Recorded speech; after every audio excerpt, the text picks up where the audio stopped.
पठामि संस्कृतं नित्यं वदामि संस्कृतं सदा ध्यायामि संस्कृतं सम्यक् वन्दे संस्कृतमातरं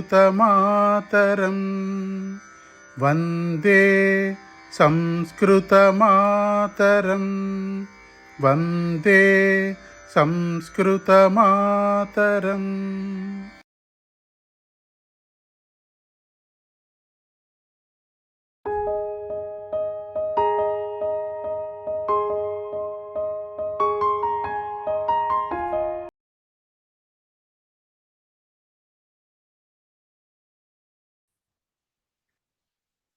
ध्येयमन्त्रः। पठामि संस्कृतं नित्यं वदामि संस्कृतं सदा ध्यायामि संस्कृतं सम्यक् वन्दे संस्कृतमातरम् संस्कृतस्य प्रसाराय नैजं सर्वं ददाम्यहम् संस्कृतस्य सदा भक्तो वन्दे संस्कृतमातरम् संस्कृतस्य कृते जीवन् संस्कृतस्य कृते यजन् आत्मानमाहुतं मन्ये वन्दे संस्कृतमातरम् वन्दे संस्कृतमातरम्। धन्यवादाः।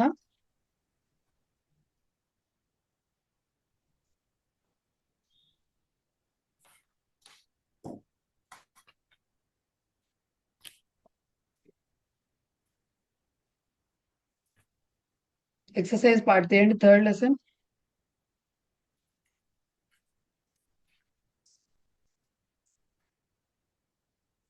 ద్వితీయ విభక్తి పుంలింగ ద్వితీయ విభక్తి నపుంసకలింగ ప్రథమ ద్వితీయ విభక్తులతోటి మన లెసన్ చెప్పుకున్నాం మనం. దానికి ఇప్పుడు దాన్ని ఏమంటారు, ఎక్సర్సైజ్ చేయాలి. అధః దత్తానాం ద్వితీయాంత రూపాణి ఏకవచనే లిఖత. కేవలం ఏకవచనం రాయాలట. అంటే వాళ్ళు ప్రథమ విభక్తి ఇచ్చారు, మనం ద్వితీయ విభక్తిని ఏకవచనంలో రాయాలి. సో క్రీడన్ ఛాత్ర అంటే క్రీడంతం ఛాత్రం. రుదన్ శిశు రుదంతం శిశుం. రుదంతం శిశుం. పచన్ సురేంద్ర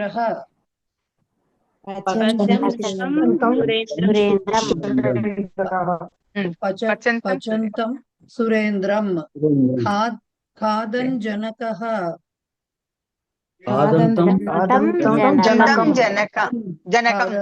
ఖాదంతం జనకం. ధావన్ అగ్రజః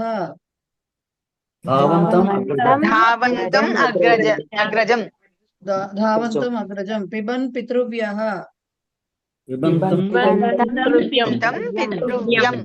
పిబంతం పితృవ్యం. స్ఖలన్ నరేంద్ర. స్ఖలన్ అంటే తడబడటం, తడబడుతున్న నరేంద్రుడు.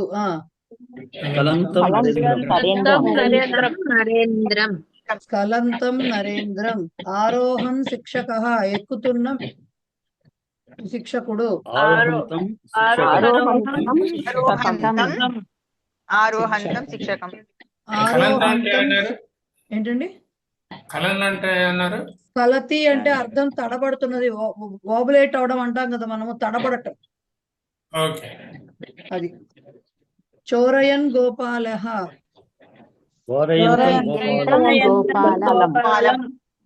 చోరయంతం గోపాలం. ఉత్తిష్టన్ ప్రభాకర.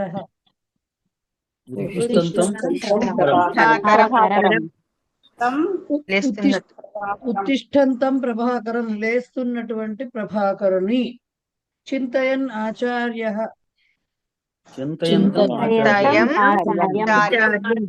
చింతయంతం ఆచార్యం. ఓకే, నెక్స్ట్ ఏతేషాం బహువచన రూపాణి లిఖత అట. క్రీడంతం ఛాత్రం అయితే క్రీడతః ఛాత్రాన్. ద్వితీయ బహువచనం అన్నప్పుడు పక్కదాన్ని కూడా బహువచనం, రెండు విశేషణ విశేష భావం కాబట్టి రెండిటికి ద్వివచనం చెప్పాలి. గాయంతం గాయకం.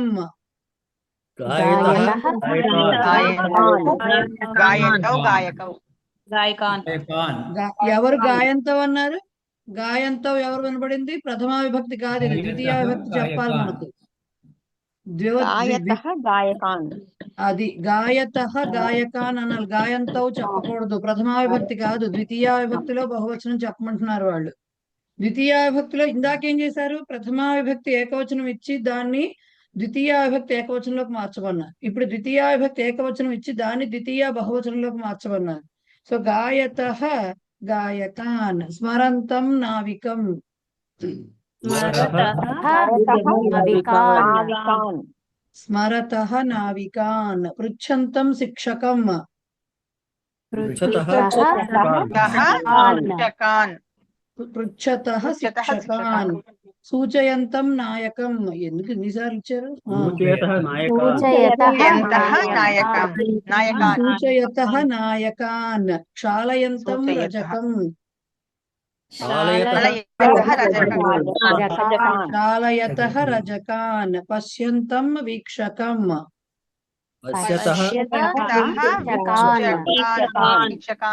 పశ్యతః వీక్షకాన్, అనుసరంతం పుత్రం,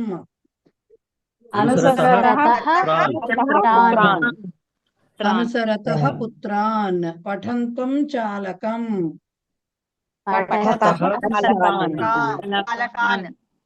ఇప్పటి వరకు అన్ని అకారాలే వచ్చినాయి. చివరి కూడా నేను ఒకటి రెండు చెప్తాను. నేను అడుగుతాను, వాడికి చెప్పండి. పాఠయన్ గురుహు ఆర్ పాఠయంతం గురుం, ఇది చెప్పాను నేను.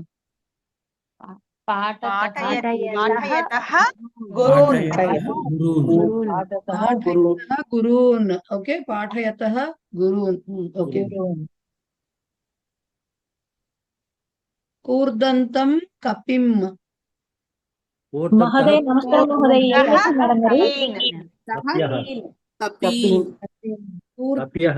మధ్యలో డౌట్ అడిగిన వాళ్ళు చెయ్యెత్తితే గానీ మధ్యలో మాట్లాడొద్దండి, నాకు అర్థం కాదు, కాసేపు ఆగండి, క్వశ్చన్ అవుతోంది ఇప్పుడు, అది అయ్యాక చెప్తాను ఏంటో మీ డౌట్. సో కూర్దంతం కపిం అంటే ఎగురుతున్నటువంటి, అదే దూకుతున్నటువంటి కపి, అదే కోతిని అన్నాను. ఏం చెప్పారు బహువచనం చెప్పండి?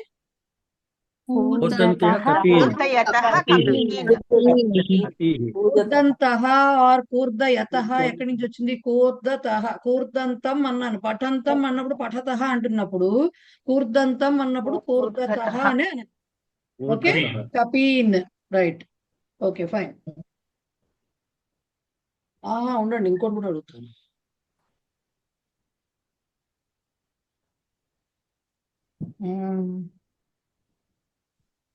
యచ్చంతం గుణినం,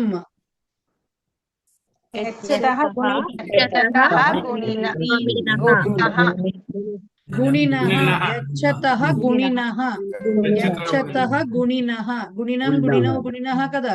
అసలు ద్వితీయ విభక్తి కాదు, ప్రథమా విభక్తి ఇచ్చి అడగాల్సింది, అప్పుడు బాగుండేది. సరే, ఓకే ఫైన్, అర్థమైంది కదా. ఇప్పుడు చెప్పండి, ఎవరో మధ్యలో ఏదో అడిగారు మహోదయ అనుకుంటూ, నాకు అర్థం కాలే, ఏంటి చెప్పండి. ఏ లెసన్ మహోదయ? లెసనా? మన లాస్ట్ టైం మనం ఏం లెసన్ చెప్పుకున్నామండి? 3వ లెసన్ అభ్యాసం చెయ్యాలి కదా. ఇవాళ టీచర్ ఒకటే ప్రిపేర్ వస్తే సరిపోదు కదా, స్టూడెంట్స్ కూడా కొంచెం చూసుకుని రావాలి ఏం చదువుతున్నాం. తెలియలేదు మేడం గారు. Right, okay fine. నెక్స్ట్ చూడండి, అధస్తనం కోష్టకం దృష్ట్వా ఉదాహరణానుసారం గణేశః కిం కిం కృతవాన్ ఇది లిఖత. ఏమంటున్నారు? కిందన పెద్ద బాక్స్ ఇచ్చారు, కర్త గణేశుడిని ఇచ్చారు, ఏమిటో ఏమంటుంటారు వాడు చేసిన క్రియలు ఇచ్చారు, పక్కన మధ్యలో మనకు కావాల్సినటువంటి కర్మపదానికి కూడా ఇచ్చారనమాట. ఏం చేశాడో అని చెప్పేదానికి కర్మపదం కూడా ఇచ్చారు. వాటిని ఉపయోగించి డిఫరెంట్ సెంటెన్సెస్ ఫామ్ చేయాలి. సో ఫస్ట్ సెంటెన్స్ వాళ్లే ఫామ్ చేసి ఇచ్చారు మనకి. గణేశః పఠన్ పుత్రః ఆహూతవాన్ అని ఇచ్చారు. గణేశుడు, పఠన్ పుత్రః అంటే చదువుతున్న కుమారుడు పుత్రుడు, ఆహూతవాన్ అంటే పిలిచాడు. ఇప్పుడు ఏమనాలి? గణేశుడు చదువుతున్న పుత్రుని పిలిచాడు అంటే మధ్యలో ఉన్న బాక్స్ కి, మధ్యలో ఉన్న కాలం కి ద్వితీయ విభక్తి పెట్టి చెప్పాలి అన్నీను. అదే వాక్యం ఇందాక రాసిందే కాస్త వాక్య రూపంలో. అందుకని గణేశః పఠంతం పుత్రం ఆహూతవాన్ అని పెట్టేశాడు, అది వాక్యం రాశారు. నేను 1 by 1 అడిగితే 1 by 1 చెప్పండి అందరూ కాదు. విజయ గారు స్టార్ట్ చేయండి. గణేశః లిఖన్ ఛాత్రః స్మృతవాన్. గణేశః లిఖంతం ఛాత్రం స్మృతవాన్. గణేశః లిఖంతం ఛాత్రం స్మృతవాన్. డైరెక్ట్ గా సెంటెన్స్ స్మృతవాన్. చెప్పేసేయచ్చు. ప్రభా గారు చెప్పండి. ప్రభా అందే చెప్పండి. నెక్స్ట్ సెంటెన్స్ ఏమొస్తుంది? గణేశः రుదంతం శిశుం శిశుం ఉన్నీతవాన్. గణేశః రుదంతం శిశుం ఉన్నీతవాన్. ఉన్నీతవాన్ అంటే పైకి లేపాడు, అంటే మనం ఎత్తుకున్నాడు అంటాం చూడండి. కింద ఏడుస్తున్న పిల్లవాడిని ఎత్తుకున్నాడు అంటామే. ఉన్నీతవాన్ అంటే అది మీనింగ్. ఓకే దివ్య, నెక్స్ట్ చెప్పండి. గణేశः స్ఖలంతం వృద్ధం గృహీతవాన్. గణేశः స్ఖలంతం వృద్ధం గృహీతవాన్. గణేశుడు తడబడుతున్న వృద్ధుని పట్టుకున్నాడు. Okay Lakshmi Suresh, next one. గణేశः గాయంతం స్నేహితం శ్లాఘితవాన్. గణేశः గాయంతం స్నేహితం శ్లాఘితవాన్. గణేశుడు పాడుతున్న స్నేహితుని మెచ్చుకున్నాడు. Murthy garu next one. Unmute unmute unmute unmute. గణేశः అసంతం జనకం దృష్టవాన్. గణేశः హసంతం జనకం దృష్టవాన్. గణేశుడు నవ్వుతున్న తండ్రిని చూశాడు. Malleswari last one. మహోదయ గణేశः చింతయంతం అనుజం పృష్టవాన్. సో గణేశः చింతయంతం అనుజం పృష్టవాన్. గణేశుడు ఆలోచిస్తున్న అనుజుణ్ణి అంటే తమ్ముణ్ణి అడిగాడు. ఓకే ఇది అక్కడికైనాయి. నెక్స్ట్ రేఖాంకితానాం శబ్దానాం బహువచన రూపాణి ఉపయుజ్య అధస్తన వాక్యాన్ని పునః లిఖత.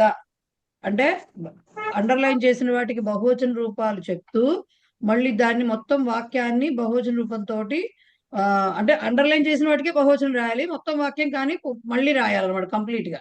ఎగ్జాంపుల్ ఏమి ఇచ్చారు? భవాన్ జపంతం భక్తం మా పీడయతు. మీరు జపిస్తున్నటువంటి భక్తుని బాధ పెట్టవద్దు అంటే దానికి జపంతం భక్తంకి అండర్లైన్ ఉండాలి. కొంతమందికి పడింది, పడలేదు కొంతమందికి. సో భవాన్ జపతః భక్తాన్ మా పీడయతు అంటే మిగతావేం మార, ఓన్లీ అండర్లైన్ చేసిందే మనకి బహువచనంలోకి మారుతుంది. ఫణీశ్వరి గారు చెప్పండి నెక్స్ట్ ది. మేడం చెప్పండి. మ్యూట్ లోకి వెళ్ళిపోయారు మళ్ళీ. ఒక్క నిమిషం.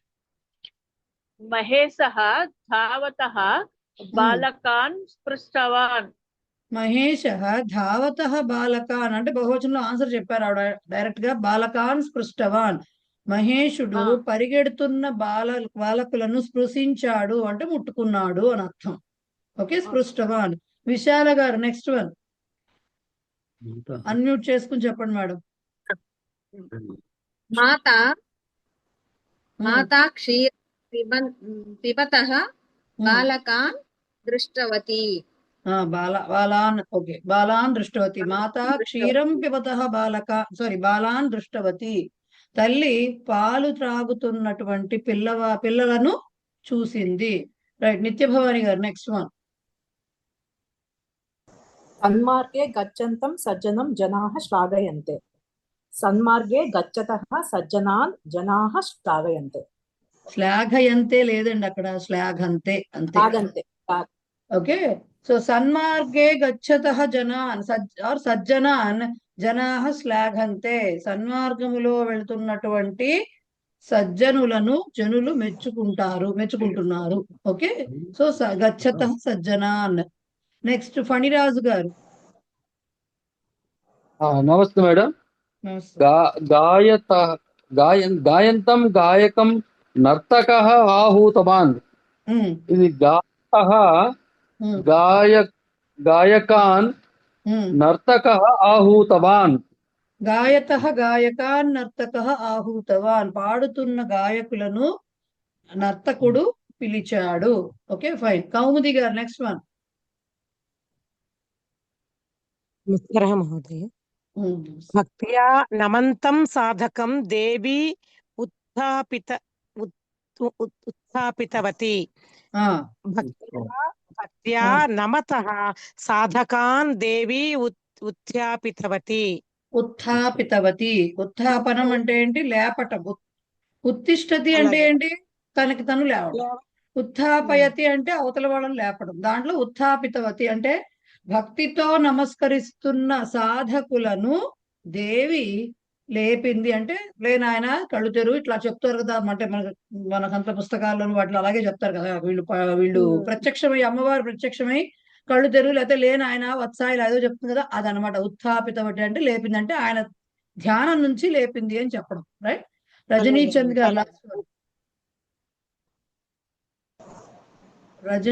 గారు లాస్ట్ వన్ అన్మ్యూట్ చేసుకుని చెప్పాలి ఆన్సర్.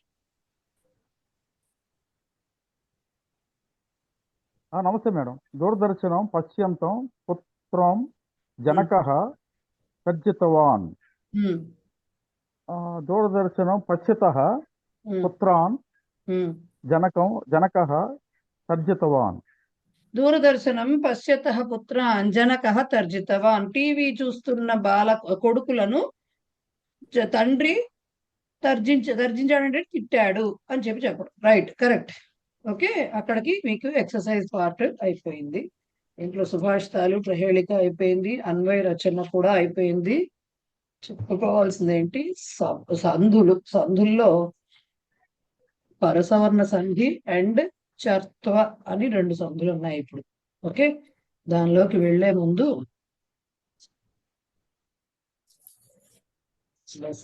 లెసన్ ఎండింగ్ లో ఎక్సర్సైజ్ తీయండి ఒకసారి. లెసన్ ఎండింగ్ ఎక్సర్సైజ్ తీయండి. లెసన్ చివరిలో ఉన్నటువంటి ఎక్సర్సైజ్. ఇక్కడేమి ఇచ్చారు మనకి? ఆవరణే దత్తస్య క్రియాపదస్య ఉచితం శత్రంతం రూపం రిక్తస్థానే లిఖత. నౌన్ మాత్రమే ఇచ్చారు. ఓకే,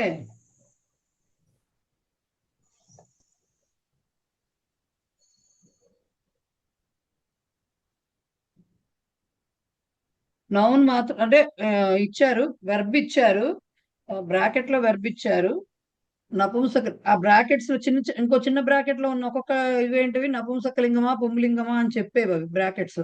సో దానికి తగ్గట్టుగా మీరు వాక్యం చెప్పాలి అని, అంటే ఇది ఫిల్ చేయాలి అని. ఎగ్జాంపుల్ యాక్చువల్ గా గచ్చత్ అండర్లైన్ చేసి ఉంటుంది. యానము బ్రాకెట్ లో నపుంసకలింగము, తర్వాత బ్రాకెట్ లో గచ్చతి అని ఉంది. అప్పుడు అది యానం అనేది నపుంసకలింగం కాబట్టి గచ్చతికి గచ్చత్ వస్తుంది. సో గచ్చత్ యానం అని దానికి రాసేయాలన్నమాట ఆన్సర్. సో పర్ణం పతతి ఏమని రాయాలి? పతత్ పర్ణం. పతత్ పర్ణం. ఎందుకు? పర్ణం కూడా నపుంసకలింగం కాబట్టి పతత్ పర్ణం. బాలకం ధావతి. విభక్తి చూసుకుని చెప్పాలి. ధావంతం బాలకం ద్వితీయాలో ఉంది. ధావంతం బాలకం. ఓకే, రక్తము స్రవత్.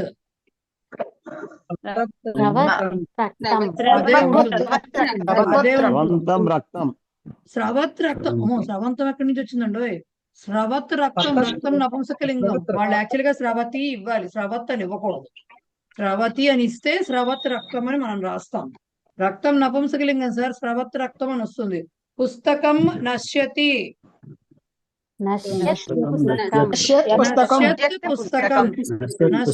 పుస్తకం నశిస్తున్న పుస్తకము. భక్తం జపతి. జపంతం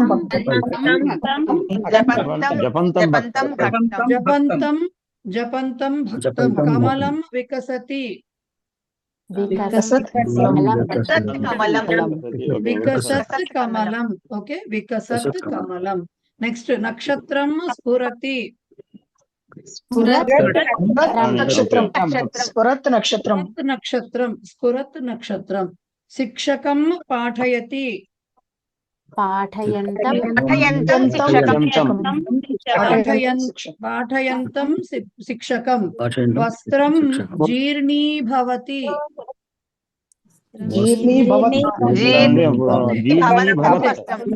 అంతే, జీర్ణీభవత్ వస్త్రం. మహోదయ ఇక్కడ ద్వితీయ విభక్తి రాదండి. అది ద్వితీయ విభక్తే. జీర్ణీభవత్ వస్త్రం అనేది కూడా ద్వితీయనే. నపుంసకలింగంలో ప్రథమ ద్వితీయ 2 సేమ్ ఉంటాయి కదా.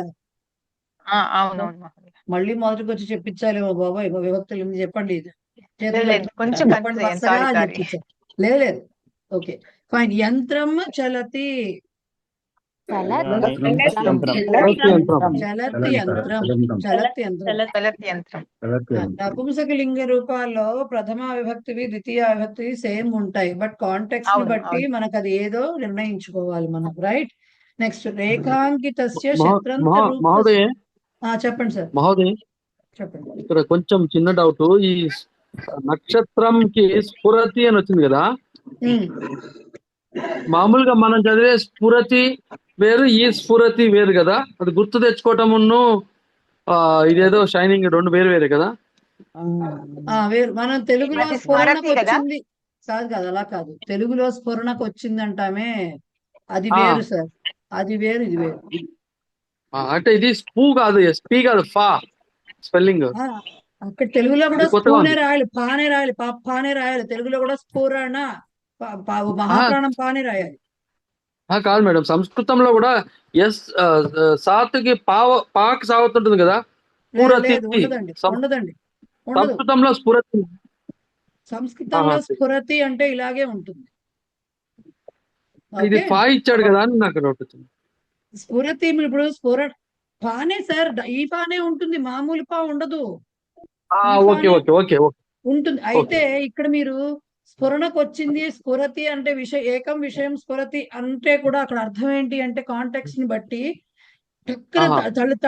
చటుక్కున మనసులో ఒక ఆలోచన వచ్చిందంటామే, మనసులో మదిలో ఒక ఆలోచన మెరిసింది, ఇలాంటి కవితా భావంగా రాస్తారు చూడండి ఒక్కొక్కసారి, అట్లాంటప్పుడు స్ఫురతి వాడతారు. అట్లా ఇప్పుడు ఇది ఇక్కడ నక్షత్రానికి ఏమి? నక్షత్రానికి స్ఫురతినే, అదే స్ఫురతి, వేరే స్ఫురతి లేదు అసలు. మనకి అదరటం అనే మీనింగ్ కూడా ఒకటి మనకి ప్రవేశంలో అదరణం ఇక్కడ ఉంది, నయనం స్ఫురతి, నేత్రం స్ఫురతి ఇక్కడ కూడా ఉంది. అది స్ఫురత్ నేత్రం అంటే అదురుతున్న కన్ను, స్ఫురత్ నక్షత్రం అంటే మిలమిలలాడుతున్న నక్షత్రము. అలాగే మనం మామూలుగా ఒక స్ఫురణకు వచ్చింది అని చెప్పేటప్పుడు కూడా అదే ఫా రాస్తాము, కానీ అదేంటంటే చటుక్కున గుర్తుకు రావడాన్ని ఆ స్ఫురణకు రావడం అంటే అది అంతే. గుర్తుకు వచ్చింది అంటే మామూలుగా మర్చిపోయింది గుర్తుకు రావడం కదా, ఆల్రెడీ బ్రెయిన్ లో ఉంది, అప్పుడు తట్టదు, ఉన్నట్టుండి అది ఒక్కసారిగా ఆలోచన తడుతుంది కదా, అలాంటి మెరుపు లాంటి ఆలోచన అంటారే, అలాంటి టైంలో స్ఫురతి. Okay okay okay spark spark అన్నట్టు. నక్షత్రం స్ఫురతి అంటే నక్షత్రం స్ఫురతి అంటే మిలమిల్లాడడం నక్షత్రం. ఓకే ధన్యవాదాలు. మహోదయ అది స్మరతి అని వెర్బ్ ఉంది కదా, స్మరతి అది రిమెంబరింగ్, అది రిమెంబరింగ్, అది రిమెంబరింగ్, అది రిమెంబర్ అంటే స్మరించడం అంటే తలుచుకోవడం వస్తుంది. రిమెంబరింగ్ అంటే గుర్తు చేసుకోవడం, పాత విషయాలను గుర్తు చేసుకున్నాం అనేది కూడా తలుచుకోవడమే ఒక రకంగా అలా వస్తుంది. ఇది స్ఫురతి అంటే ఏంటంటే మనం ఏదో ఇప్పుడు చెప్తున్నాను చూడండి, ఆలోచన రాక ఇది వస్తున్నప్పుడు సడన్ తడుతుంది పాయింట్, ఆ తట్టడం అనేది స్ఫురతి, రైట్? ఓకే. రేఖాంకితస్య శత్రంత రూపస్య లింగం విభక్తించ ఇది చెప్పాలండి అసలు నాకు ఫస్ట్. పఠన్ బాలక నిద్రాతి అన్నప్పుడు దాంట్లో రేఖాంకితం అన్నారు, అక్కడ ఎక్కడ రేఖలు ఇవ్వలేదు, అక్కడ నా పుస్తకంలో అయితే పడలేదు. పఠన్ బాలక, పఠన్ అనేది ప్రథమ పుంలింగం అని ఇచ్చేశారు. ఓకే, గచ్చంతం బాలకం, గచ్చంతం ఏమవుతుంది?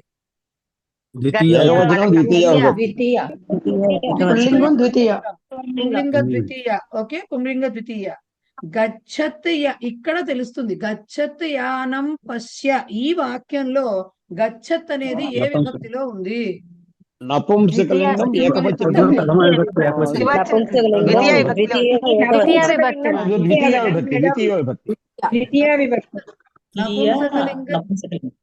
నపుంసకలింగ ద్వితీయ విభక్తి. ఎందుకు? వెళుతున్న వాహనమును చూడు, వాహనమును చూడు అన్నారు. సో అది కర్మపదం కాబట్టి దానికి ద్వితీయ విభక్తి వస్తుంది అక్కడ, అది రైట్. నశ్యత్ వస్త్రం త్యజ, ఇక్కడ నశ్యత్ అనేది నపుంసకలింగం ద్వితీయ. నపుంసకలింగ ద్వితీయ. నెక్స్ట్ నశ్యంతం గ్రంథం సమీకారయ, దీనికి అర్థం చెప్తా ఫస్ట్. నశిస్తున్న గ్రంథమును సమీకారయ అంటే బాగు చేయించు అని అర్థం. పుంలింగం ద్వితీయ.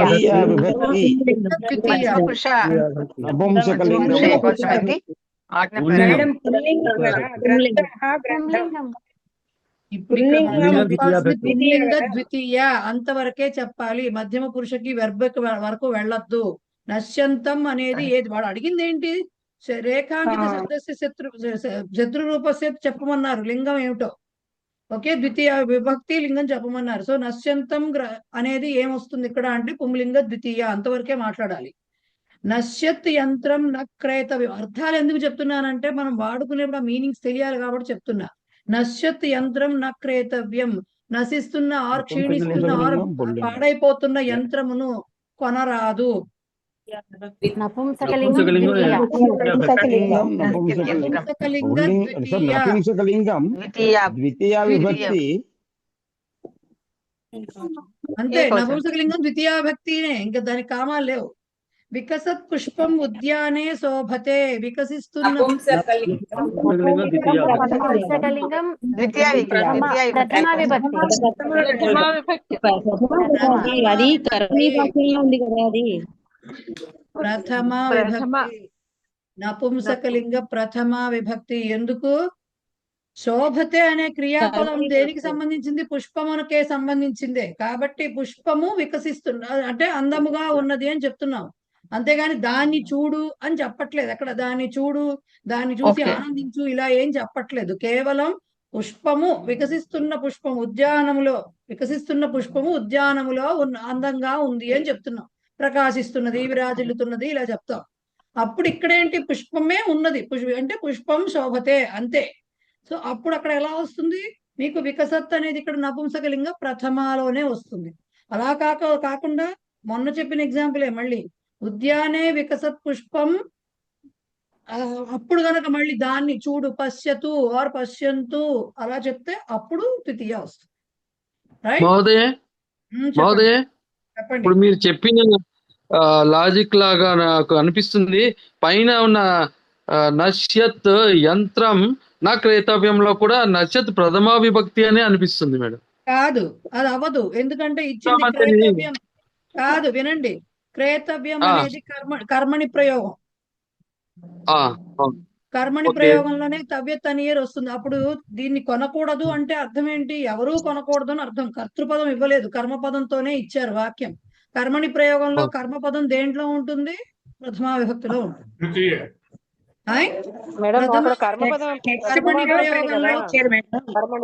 టెక్స్ట్ బుక్ లో తప్పించారేమో. టెక్స్ట్ బుక్ లో ఎలా ఇచ్చారు? నేను ఆన్సర్స్ చూడలేదండి. ఇక్కడ ఉన్న వాటికి ఆన్సర్స్ అయితే అవి ప్రథమ ఇచ్చారు, తప్పించలేదు. లేదు, కాదు కాదు మేడం, కర్మణిలో కర్మపదం ప్రథమాలో ఉంటుంది కదా. అదే చెప్తున్నానండి, అదే చెప్తున్నా వీళ్ళకి. ఇప్పుడు క్రేతవ్యముడు శోభతేకి అప్లై చేసినటువంటి లాజిక్ నే పైన వాక్యానికి అప్లై చేస్తే అప్పుడు అది ప్రథమా విభక్తిలో ఉన్నట్టు లెక్క కదండి అన్నారు ఆయన. కాదు, ఎందుకంటే క్రేతవ్యం అని వచ్చింది. ఎప్పుడైతే క్రేతవ్యం వచ్చిందో తవ్యత్ ప్రత్యయం వచ్చింది. తవ్యత్ ప్రత్యయం వచ్చిందంటే అర్థం ఏంటి? కర్మణి ప్రయోగము. కర్మణి ప్రయోగంలో కర్తృతృతీయ కర్మ ప్రథమ. కర్తృపదం ఇవ్వలేదు. అంటే త్వయాన క్రేతవ్యమో, మయాన క్రేతవ్యమో, తేననే క్రేతవ్యమో, జనైహిన క్రేతవ్యమో ఏమి ఇవ్వలేదు వాళ్ళు. సో అది జనరలైజ్ గా కొనకూడదు అని జనరలైజ్ గా, అంటే ఎవరి చేత కొనబడకూడదు అని అర్థం.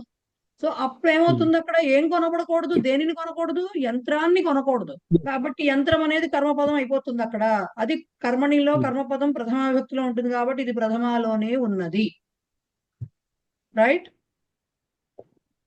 ఎస్. ఇందాక నండూరి ఆంజనేయ ప్రసాద్ గారు హ్యాండ్ రైజ్ చేశారు, ఉన్నారా సార్? అదే ఉన్నానమ్మా. అదే నశ్యత్ యంత్రము ప్రథమ విభక్తిలో ఉందని మీరు ఇప్పుడు కూడా అంటున్నారు. ప్రథమ విభక్తేనా అది? పుస్తకంలో కూడా ప్రథమ విభక్తినే ఇచ్చారు. మరి ఇంకేమి ప్రథమా విభక్తి అది? అంటే మీరు మొదట్లో ద్వితీయ విభక్తి అన్నారు, అప్పుడు నేను హ్యాండ్ రైజ్ చేశాను. ద్వితీయ విభక్తి అన్నానా నేను? అవునండి, మొదట్లో ద్వితీయ విభక్తి అన్నారు. అయ్యో కాదండి, పైన నశ్యత్ వస్త్రానికి మీరు సరేనమ్మా, కరెక్టేనమ్మా. మీరు ప్రథమ అన్నారు, పుస్తకంలో ద్వితీయ ఉంది. ఓహో కాదండి, పుస్తకంలో ప్రథమ ఉందండి. ప్రథమ ఉంది. ప్రథమ కరెక్టా అండి? అవునండి, ప్రథమ. మళ్ళీ ఒకసారి అన్ని చెప్తాను, ఒకసారి గుర్తుపెట్టుకోండి. గచ్చంతం బాలకం దగ్గర గచ్చంతం ఏమో ద్వితీయ పుంలింగం. వాళ్ళు ఇచ్చిన దాంట్లో రాయాలంటే పుమ్ ద్వితీయ. గచ్చత్ యానంలో గచ్చత్ నపుమ్ ద్వితీయ. నశ్యత్ వస్త్రం త్యజాలో నశ్యత్ నపుం ద్వితీయ, నశ్యంతం గ్రంథం సమీకారయాలో నశ్యంతం పుం ద్వితీయ. ఓకే, నశ్యత్ యంత్రం న క్రేతవ్యం, దీంట్లో నశ్యత్ అనేది నపుం ప్రథమ. ఎందుకంటే ఈ వాక్యం మాత్రం, మిగతావన్నీ కాదు, ఈ వాక్యం మాత్రం కర్మణిలో ఉంది. ఓకే, కాబట్టి ఇది కర్మ పదము, కాబట్టి ప్రథమాలోనే ఉంది. వికసత్ పుష్పం ఉద్యానే శోభతే, ఇది కూడా నపుంసకలింగం ప్రథమ. రైట్, ఐ గెస్ ఇప్పుడు క్లియర్ అయిపోయి ఉంటాయి అందరికి. Thanks madam. ఇప్పుడు కొంచెం మేము ఆ క్రేతవ్యం దగ్గర కన్ఫ్యూజ్ అయ్యాం మేడం, అది ఆ ప్రత్యయం చూసుకోలే. Okay fine. సో విరాజః కః, ఇవి క్వశ్చన్స్. విరాజః కః, విరాజరాజశ్చ కః, ఇవన్నీ క్వశ్చన్స్ అడిగారు. వాటన్నిటికీ మీకు సుభాషితాల నుంచి, ప్రహేళికల నుంచి ఆన్సర్స్ ఉంటాయి, టెక్స్ట్ బుక్ లో ఇచ్చారు. సో అదొకసారి చూసుకోండి. ఎస్ శ్రీనివాస్ మంగిపూడి సార్, చెప్పండి సార్. అమ్మా, దీనిలోని సెకండ్ ఎక్సర్సైజ్ లోనే ఫస్ట్ ది ప్రథమ పుంలింగం ప్రథమ అని ఇచ్చారమ్మా. ఇది బాలకం పశ్య, గచ్చంతం బాలకం పశ్య. ఆన్సర్ ఏమో టెక్స్ట్ బుక్ లో పుంలింగ ప్రథమ అని ఉంది మరి దీనిలో. కాదండి, ద్వితీయ. బాలకం ఒక పక్క, ద్వితీయ కనపడుతోంది కదా మనకి. ద్వితీయవే నాకు అర్థమైంది, కానీ టెక్స్ట్ బుక్ లో ఈ కాంట్రవర్సీ లేదు. ద్వితీయ అనే అది ఇప్పుడు నేను ఇందాక ఏ ఆర్డర్ లో చెప్పానో అలా రాసుకోండి దాన్ని. Okay right. సో ఇంకా 6 నిమిషాలు ఉంది ఈ సెషన్ కాబట్టి ఇప్పుడు సంధి మొదలు పెట్టకుండా ఫస్ట్ మిగతా ఉన్నాయి కదా అంధపంగు న్యాయం అవి చెప్పుకుని అప్పుడు నెక్స్ట్ సెషన్ లో ఫ్రెష్ గా సంధి స్టార్ట్ చేద్దాం. త్రివేణి చెప్పండి. మహోదయ, నేను ఒక వాక్యం రాశాను. పతంతం అనుజం పశ్యంతం అగ్రజం పఠన్ జనకః తర్జితవాన్. కరెక్ట్ అండి? మళ్ళీ చెప్పండి ఒకసారి. పతంతం అనుజం పశ్యంతం అగ్రజం పఠన్ జనకః తర్జితవాన్. కరెక్టే. అంటే పడిపోతున్న తమ్ముణ్ణి చూస్తున్న అన్నగారిని తండ్రి తిట్టాడు. చదువుతున్న తండ్రి తిట్టాడు. చదువుతున్న తండ్రి తిట్టాడు. Correct correct. ధన్యవాదాలు. రైట్. అంధ పంగు న్యాయాలు ఉన్నాయి మనకి 2. ప్రతి లెసన్ లో 2 న్యాయాలు వస్తాయి. ఇప్పుడు 4 చెప్పుకున్నాం, ఇవి ఇంకో 2. అంధ పంగు న్యాయము అంటే ఏమిటి? అంధ అంటే గుడ్డివాడు, పంగుహు అంటే అంధ అంటే గుడ్డివాడు, పంగుహు అంటే కుంటివాడు. అంటే వాడు చూడలేడు, వీడు నడవలేడు. కానీ వీళ్ళిద్దరికి యాక్చువల్ గా వేరే ఊరు వెళ్లాల్సి వచ్చింది. ఒకసారి పని మీద వేరే చోటికి వెళ్ళవలసి వచ్చింది. మరి గుడ్డివాడు చూడలేడు, వాడు వెళ్ళాలంటే దారి తెలియదు వాడికి. అంటే తెలియదు అంటే కనిపించదు కాబట్టి ఎటు వెళ్ళాలో తెలియదు. కుంటివాడికి దారి తెలుస్తుంది, ఎటు వెళ్ళాలో తెలిసినప్పటికీ కూడా వాడికి కాళ్ళు లేవు కాబట్టి వాడు నడవలేడు. అందుకని వాళ్ళిద్దరు ఇప్పుడు ఎలారా బాబు మనం అక్కడికి వెళ్ళి తీరాలి, ఏం చేయాలని ఆలోచించి ఒక ఉపాయం ఆలోచించుకున్నారు. ఆలోచించి ఏం చేశారు, ఈ కుంటివాడు నడవలేడు కాబట్టి నడవగలిగినటువంటి గుడ్డివాడి భుజాల మీద కూర్చున్నాడు, వాడి మీద కూర్చున్నాడు. కూర్చుని వాడు దారి చెప్తున్నాడు, నువ్వు ఇటెళ్ళు అటెళ్ళు ఇటెళ్ళు అటెళ్ళు అని చెప్తున్నాడు దారి. సో దారి చెప్తున్నప్పుడు నెమ్మదిగా గుడ్డివాడు వాడిని అలా తీసుకెళ్లిపోయాడు. సో ఇక్కడ ఇద్దరిలోనూ ఒక మైనస్ ఉంది, కానీ ఇద్దరు కలిసి ఒక పనిని సక్రమంగా నెరవేర్చగలిగారు. అంటే ఒకళ్ళకొకళ్ళు సహాయం చేసుకుని ఒక పనిని దిగ్విజయంగా పూర్తి చేయగలిగారు. ఇద్దరు ఇండివిజువల్ గా దాన్ని కంప్లీట్ చేయలేరు, బట్ ఒకళ్ళకొకళ్ళు సహాయం చేసుకుని దాని ద్వారా ఆ పనిని కంప్లీట్ చేయగలిగారు. సో అలాంటి సందర్భాలు వచ్చినప్పుడు ఇట్లా అంధ పంగు న్యాయం ద్వారా ఇద్దరూ కూడా లాభపడ్డారు అనేటటువంటి మాటని వాడతారు. ఇది అంధ పంగు న్యాయం. నెక్స్ట్ ఇది బాగుంటుంది. వృద్ధ కుమారి వాక్య న్యాయ. వృద్ధ కుమారి వాక్య న్యాయ. వృద్ధ కుమారి అంటే అర్థం ఏంటి అంటే పెళ్లి కాని స్త్రీ. వృద్ధ కుమారి అంటే వృద్ధ కన్య. బేసిక్ గా చెప్పాలంటే వృద్ధ కన్య వాక్య న్యాయం అంటే ఆవిడేదో చెప్పిందిట. ఏం చెప్పింది అంటే ఈవిడ ఒకసారి ఏదో మొత్తానికి ఆవిడకు పెళ్లి కాలేదు, ఆవిడకంటూ సంతానం లేదు, ఆవిడకంటూ ఎవరు తన అనేవాళ్ళు లేరు. ఇప్పుడు ఏమిటి చెయ్యాలి? ఆవిడ కొంచెం పేదరాలు అనుకోండి. అప్పుడు ఆవిడకి ఏదో తపస్సు చేసిందో పూజ చేసిందో మొత్తానికి ఏం చేసిందో దేవేంద్రుడు ప్రత్యక్షం అయ్యాడు. బాబా నువ్వేదో చాలా ఇది చేసావు, నువ్వు చాలా మంచిదాన్ని, నీకు నేను ఏదైనా వరం ఇస్తాను కోరుకోమని చెప్తే ఆవిడ ఎట్లా కోరుకుంది చూడండి. నా పిల్లలు బంగారు కంచమందు కావలసినంత పాలు నెయ్యి వేసుకుని ప్రతిరోజు భోజనం చేయగలవారు కావాలి అని కోరిందిట. అంటే ఒకటే ఏమిటి కోరిక ఇప్పుడు కోరుకోవాలి. ఒకటే కోరిక కోరుకోవాలి. ఏంటండి? దేవేంద్రుడు ఒకటే కోరిక కోరుకోమని చెప్తాడు. అవన్నీ చెప్పలేదు ఇక్కడ, బట్ ఇక్కడ చెప్పిన విషయం చెప్తున్నా. ఒకటే కోరికో రెండు కోరికలు మనకు తెలియదు కానీ మొత్తం అంతటినీ ఒక దాంతో కోరేసుకుంది ఆవిడ. ఏమని చెప్పింది? నా పిల్లలు అనగానే ఈవిడ వృద్ధురాలు. ఈవిడ ఇప్పుడు ఎట్లాగా మాతృత్వానికి నోచుకుంటుంది అంటే ఈవిడ ముందు కన్యగా మారాలి.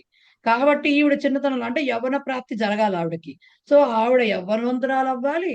దాంట్లోనే నా పిల్లలంటే ఆవిడకి వివాహం కావాలి. వివాహం తర్వాత పిల్లలు పుట్టాలి. పుట్టిన తర్వాత వాళ్ళు బంగారం కంచంలో అంటే అంత సంపద ఉండాలి. అండ్ పాడి పంట ఉండాలి. పాలు నెయ్యి వేసుకుని ప్రతిరోజు భోజనం చేయాలంటే ఆ వివాహం చేసుకున్నటువంటి వ్యక్తి, ఆ భర్త బోళ్ళంత ఆస్తిపరుడై ఉండాలి. లేదంటే వివాహం తర్వాత వీళ్ళు బోళ్ళంత ఆస్తిపరులై ఉండాలి. సో అంత ఉండాలని ఆవిడ తన యవ్వనాన్ని, తన వివాహం కావాలనే కోరికని, అలాగే తనకి పిల్లలు ఉండాలన్న కోరికని, తన ధనవంతురాలు అవ్వాలన్న కోరికని అన్నిటినీ కలిపి ఒకటే కోరికలో కోరుకుందిట. సో ఇవన్నీ ఉంటే రెండు సెంటెన్స్ ఉంది. ఏదైనా ఒక మాత్రమే కోరుకో. ఓకే, ఒక వరమును మాత్రమే కోరుకో. Okay, fine. అక్కడ స్మార్ట్నెస్ కనిపిస్తుంది. సో ఈవిడ అవన్నీ మొత్తం ఒకటే వాక్యంతో చెప్పింది కాబట్టి వృద్ధ కుమారి వాక్య న్యాయ అని వచ్చింది. ఒకటే వాక్యంతో చెప్పింది కాబట్టి ఇలాగా చెప్పింది అనమాట. సో అలాగా ఒకటే వాక్యంలో చాలా రకరకాల ఏమంటారు పాసిబిలిటీస్ అన్ని కూడా నెరవేరుతున్నప్పుడు అలాంటి సందర్భంలో దీంట్లో ఈ న్యాయం అని చెప్పి ఉపయోగిస్తారు అని జస్ట్ సతీ సావిత్రి వరం కోరుకుంది కదండి యముడి దగ్గర నుంచి. అది వృద్ధ కుమారి వాక్య న్యాయమేనా? ఏమో నాకు తెలియదు సార్. అదిగో అవును చెప్పేశారు. కానీ ఆవిడ కుమారి కాదుగా. కుమారి అంటే ఉదాహరణ చెప్తున్నాను సార్. కుమారి అంటే కుమారి కుమారి అవ్వాల్సిన అవసరం సతీ సావిత్రి అని కాదు. కుమారి అవ్వాల్సిన అవసరం లేదు. ఇప్పుడు కుమారి అవ్వక్కర్లేదు. అది వరం కూడా కావాల్సిన అవసరం లేదు. ఏదైనా ఒక దెబ్బకి రెండు పెట్టెల టైప్ లో మనం ఒకటే దీంట్లో కోరేసుకుంటామో, కోరుకోవడం అంటే జరుగుతాయో పనులు అని అర్థం. అది వరం కోరుకోవడము, వరం ద్వారానే జరగడం అని కాదు. ఏవైతే ఎన్ని రకాల పాసిబిలిటీస్ ఉన్నాయో అన్ని ఒకేసారి తీరిపోవాలి. అలాంటి సందర్భంలో ఆ వృద్ధ కుమారి న్యాయము, వాక్య న్యాయము అంటారు. అంతే తప్ప అక్కడ కుమారులే ఉండాలి, స్త్రీమతులే ఉండాలి ఇలాంటి నిబంధనలు లేవు. రైట్? అది మగవాళ్ళకైనా వర్తిస్తుంది. అలాంటి సందర్భాలు ఉంటే మగవాళ్ళకైనా వస్తువులకైనా వర్తిస్తుంది. వస్తువులకైనా సిచ్యుయేషన్స్ కూడా వర్తిస్తుంది. Okay, right. నెక్స్ట్ సంగ్రాహ్య విషయాల్లో శ్లోకాలు కూడా చూసేయండి. ఏకంగా ఫ్రెష్ గా వెళ్ళొచ్చు. బ్రహ్మా మురారి త్రిపురాంతకశ్చ భానుశశి భూమిసుతో బుధశ్చ గురుశ్చ శుక్రః శని రాహుకేతవః కుర్వంతు సర్వే మమ సుప్రభాతం. నాకు తెలిసి ఈ శ్లోకం ఇంతవరకు తెలియకపోయినా అందరికీ దాని అర్థం అయిపోతుంది. నవగ్రహ స్తోత్రం అండి అది. అదే కాకుండా మన త్రిమూర్తులు, నవగ్రహాలు అందరూ వచ్చారు దాంట్లో. బ్రహ్మ మురారి అంటే, మురారి అంటే విష్ణుమూర్తి, త్రిపురాంతకః అంటే శివుడు. బ్రహ్మ మురారి త్రిపురాంతకః చ భానుః శశి భూమిసుతః బుధః చ గురుః చ శుక్రః శనిరాహుకేతవః కుర్వంతు మమ సర్వే సుప్రభాతం. బ్రహ్మ అంటే చెప్పుకున్నాము, అలాగే మురారి అంటే చెప్పాము, శివుడు విష్ణుమూర్తి అని. త్రిపురాంతకః అంటే శివుడు, భానుః అంటే ఆదిత్యుడు మన సూర్యుడు, శశి అంటే చంద్రుడు, భూమి సుతః అంటే కుజుడు అంటే అంగారకుడు, భూమి కొడుకు అని చెప్తారు. భూమి సుతః అంగారకుడు. అలాగే బుధుడు, గురుః శుక్రః శని రాహు కేతు అందరూ కలిపి శని రాహు కేతవః అన్నారు. సో వీళ్ళందరూ అంటే ఇవన్నీ నవగ్రహాలు, వాళ్ళు త్రిమూర్తులు. వీళ్ళందరూ కూడా సర్వే మమ సుప్రభాతం కుర్వంతు, అందరూ నాకు సుప్రభాతమును అంటే ఒక మంచిని అంటే హ్యావ్ ఎ గుడ్ డే అని చెప్తారు కదా ఇంగ్లీష్ లో, ఆ టైప్ లో నాకు ఒక మంచి ఈ రోజు చక్కగా గడిచేట్టు చేయుదురుగాక అని అనమాట ఆ శ్లోకం అర్థం. బట్టి పట్టడం కాదు, బట్ ఇవి మనకి ఎప్పుడు ఎలా ఇస్తున్నారు సార్? శ్లోకాలు ఇచ్చి తాత్పర్యం రాయమని ఇస్తారు. బట్టి పట్టక్కర్లు, మీకు కావాలంటే పట్టుకోండి అంతే. వాళ్ళు ఎందుకు సందర్భంలో చెప్పారు, ఏ సందర్భంకి ఏ శ్లోకము అన్నట్టుగా వాళ్ళు ఇస్తున్నారు కదా. మీకు అలా చదువుకోవాలి అలా అంటే అనుకుంటే చదువుకోవాలి, లేకపోతే లేదు. రెండో శ్లోకం అందరూ చదివేదే కదా. మనం మనం ఏమంటారు సంకల్పం చెప్పుకున్నప్పుడు అదంతా చేస్తున్నప్పుడు కలశం పూజ చేస్తున్నప్పుడు చెప్తాం కదా. గంగే చ యమునే చైవ గోదావరి సరస్వతి నర్మదే సింధు కావేరి జలేస్మిన్ సన్నిధిం కురు. గంగే యమునే గోదావరి సరస్వతి నర్మదే సింధు కావేరి ఇవన్నీ కూడా సంబోధన ప్రథమ విభక్తులు. అన్ని నదుల్ని పేరు పేరున ఓ గంగా, ఓ యమున, ఓ కావేరి ఇలా పిలవటం అన్నమాట. అన్నిటినీ పిలుస్తున్నాము. పిలిచి మొత్తం గంగా, యమున, గోదావరి, సరస్వతి, నర్మదా, సింధు, కావేరి 7 నదులు, సప్త నదుల్ని కూడా పిలుస్తున్నారు. పిలిచి పేరు పేరున పిలిచి మనం పెట్టుకున్నటువంటి అస్మిన్ జలే, జలే అస్మిన్, అస్మిన్ జలే మేము పెట్టుకున్నటువంటి ఈ నీటిలో వాటిని ఆవాహన చేసి వీటిలో సన్నిధిం కురు, వీటిల్లో వచ్చి ఉండండి. అంటే మీ ఫలితాన్ని మీ దగ్గరకు వస్తే కలిగే ఫలితాన్ని ఈ నీళ్ళలోకే మీరు ప్రసరించండి అని చెప్పుకోవడం అనమాట. అందుకని ఆ నీళ్లు అంత పవిత్రంగా చేయండి అని చెప్పటం. ఆ నదులని ఒక్కొక్క నదిని పేరు పేరున పిలవటం, అవన్నీ సంబోధన ప్రథమ విభక్తులు. రైట్, అవి సంగ్రాహ్య విషయాలు. ఎవరికైనా ఒకటి సార్ శ్రీనివాసరావు గారు ఒక డౌట్ అడిగారు నన్ను మెసేజ్ లో. ఇదివరకు చెప్పానేమో నాకు గుర్తుకు లేదు దాని సంగతి. మనం చదివేటప్పుడు శ్లోకాల్లో ఎస్పెషల్లీ రామాయణం అలాంటి వాటిల్లో చింతయామాస, దర్శయామాస ఇలాంటి మాసాలతోటి ఉన్నటువంటి ఒక క్రియాపదం వస్తూ ఉంటుంది. అది పర్ఫెక్ట్ క్రియాపదమే. అది చింతయామాస అంటే లిట్ లకారంలో ఒక రూపం. అది అన్నిటికీ రాదు అలాంటి రూపము. కొన్ని అంటే నిచ్ ధాతు, బోధయామాస ఇవన్నిటికీ ఎట్లా వస్తాయి? చింత యతి, చోర యతి, గణ యతి ఇలాంటి యతి వస్తాయి. యా కూడా వస్తుంది చూడండి కొన్ని వెర్బ్స్ లోను. అవన్నీ పదవ గణానికి చెంది ఉంటాయి, చురాది గణంలో ఉంటాయి జనరల్ గా. అవన్నీ అంటే నిచ్ అనే ప్రత్యయం ఉంటుంది వాటికి. ఆల్రెడీ బిల్ట్ ఇన్ ప్రత్యయంగా నిచ్ ఒకటి ఉంటుంది అనమాట. మనం చదువుకోబోయే కోవిదలో చదువుకునే నిచ్ ప్రత్యయం వేరు, పాఠయతి అది వేరు. ఇవి ఆటోమేటిక్ గా వీటికి ఒరిజినల్ వెర్బే అంటే మనకు పఠతికి పాఠయతి వస్తుంది. కానీ చోరయతి, చింతయతి, గణయతి వీటికి ఆటోమేటిక్ గా వాటిల్లోనే మామూలుగా మనం చదువుకునే వెబ్స్ లోనే యా అనేది వస్తుంది. అలాంటి వచ్చిన చోట ఏమవుతుందంటే ఒక రకమైన ప్రత్యయాలు ప్లస్ కృ ఆర్ కొన్ని ధాతువులు కలిస్తాయి. కృ ధాతువు కానీ, భూ ధాతువు కానీ, అసధాతువు కానీ కలిసి ఇలాంటి రూపాలు వస్తాయి. ఇక్కడ చింతయా మాస అనే చోట ఆమ్ అనే ప్రత్యయం ఒకటి కలిసి అండ్ దెన్ అసధాతువుకు సంబంధించిన లిట్లకార రూపం ఆస అని ఉంటుంది. అవి రెండు కలిసేసరికి ఇంత మీరు గుర్తుపెట్టుకోకర్లా. ఇవి కలిసి లిట్లకార రూపంలో చింతయామాస, బోధయామాస, దర్శయామాస ఇలాంటి మాటలు వస్తాయన్నమాట. అది ఏదో అనుకునేరు, లిట్ లకార రూపమే అది. అంటే లిట్లకారం అంటే ఏంటి? పరోక్ష భూతకాలం, అంటే మనకి తెలియని భూతకాలం, అంటే మనకు విట్నెస్ చెయ్యని భూతకాలం. మనం విట్నెస్ చేయని టాటా అలా జరిగిందిట, రాముడు అడవికి వెళ్ళాడు వెళ్ళాడని మనం చెప్పేస్తాం. ఎందుకంటే ఘంటాబద్ధంగా మనకి వాల్మీకి రామాయణం బాగా తెలుసు కాబట్టి. బట్ వెళ్ళడం అనేది రాముడు అడవికి వెళ్ళడం చెప్పగా వినడం, చదవగా తెలియడం తప్ప మనం చూడలేదు మన కంటితోటి కదా. మనం ఇప్పుడు లేకపోతే చిన్నప్పుడు మా అబ్బాయి స్కూల్కి వెళ్ళాడు అంటే అది మనకు తెలుసు. బట్ రామాయణంలో రాముడు అడవికి వెళ్ళడం మనం చూడలేదు. అది పరోక్ష భూతకాలం అవుతుంది. అలాంటి వాటికి ఈ మాసలు కొన్ని ధాతువులకు వస్తాయి, అన్నిటికీ రావు లిట్లకారంలో. ఇంకా డౌట్ అంటే ఇంకా ఆసక్తి ఉంటే ధాతుపాఠహాకి వెళ్ళి కొన్ని ఇప్పుడు నేను చెప్పుకున్నాయి కదా వాటికి చూస్తే మీరు కొన్నింటికి ఉంటాయి ఆ మాస అనేది. అదొకటే కాదు, ఇంకో 2 రూపాలు ఉంటాయి. చింతయాన్ చకార, చింతయా మాస, చింతయాం బభూవ 3 ఒకటే రూపం. 3 కూడా ఒకటే లిట్లకార రూపమే. కావాలంటే చింత ధాతువు కొట్టి చూసుకోవచ్చు మీరు, దాంట్లో ఇలాంటివి వస్తాయి అనమాట లిట్లకార రూపాలు. రైట్ సార్, క్లియర్ అయిందా మీ డౌట్? Okay madam. ఓకే అమ్మా. ఓకే సరే. సో నెక్స్ట్ మన సంధులు. ఇవాళ మనం చదువుకోబోయే సంధులు పరసవర్ణ అండ్ చర్త్వ. పరసవర్ణ సంధి అంటే ఏంటంటే మీరు ఇదివరకు ఇది కూడా యాక్చువల్ గా ప్రవేశలో కొంచెం లేఖన నియమం లాగా చెప్పుకున్నారు. ఏం చెప్పుకున్నారు?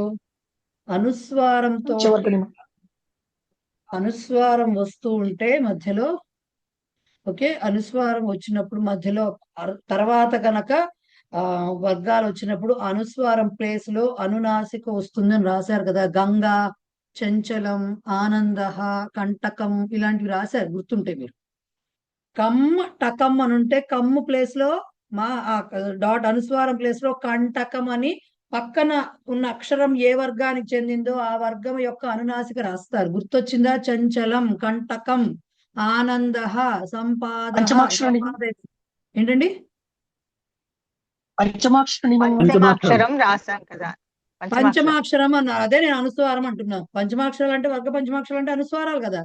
సో అవి రాశారు కదా, ప్రవేశాల్లో ఉంది కదా, అది లేఖన నియమం ప్రకారం చెప్పారు. వర్గ పంచమాక్షరాలు వస్తాయంటే అనుస్వారాలు వస్తాయి, అదే అనునాసికలు వస్తాయి. అనుస్వారం ప్లేస్ లో అనునాసికలు వస్తాయి. అదే ఇది కూడా ఇక్కడ కూడా చెప్పటము ఒకసారి. కాకపోతే లేఖన నియమం కాబట్టి ఆ కొద్దితో వదిలేశారు.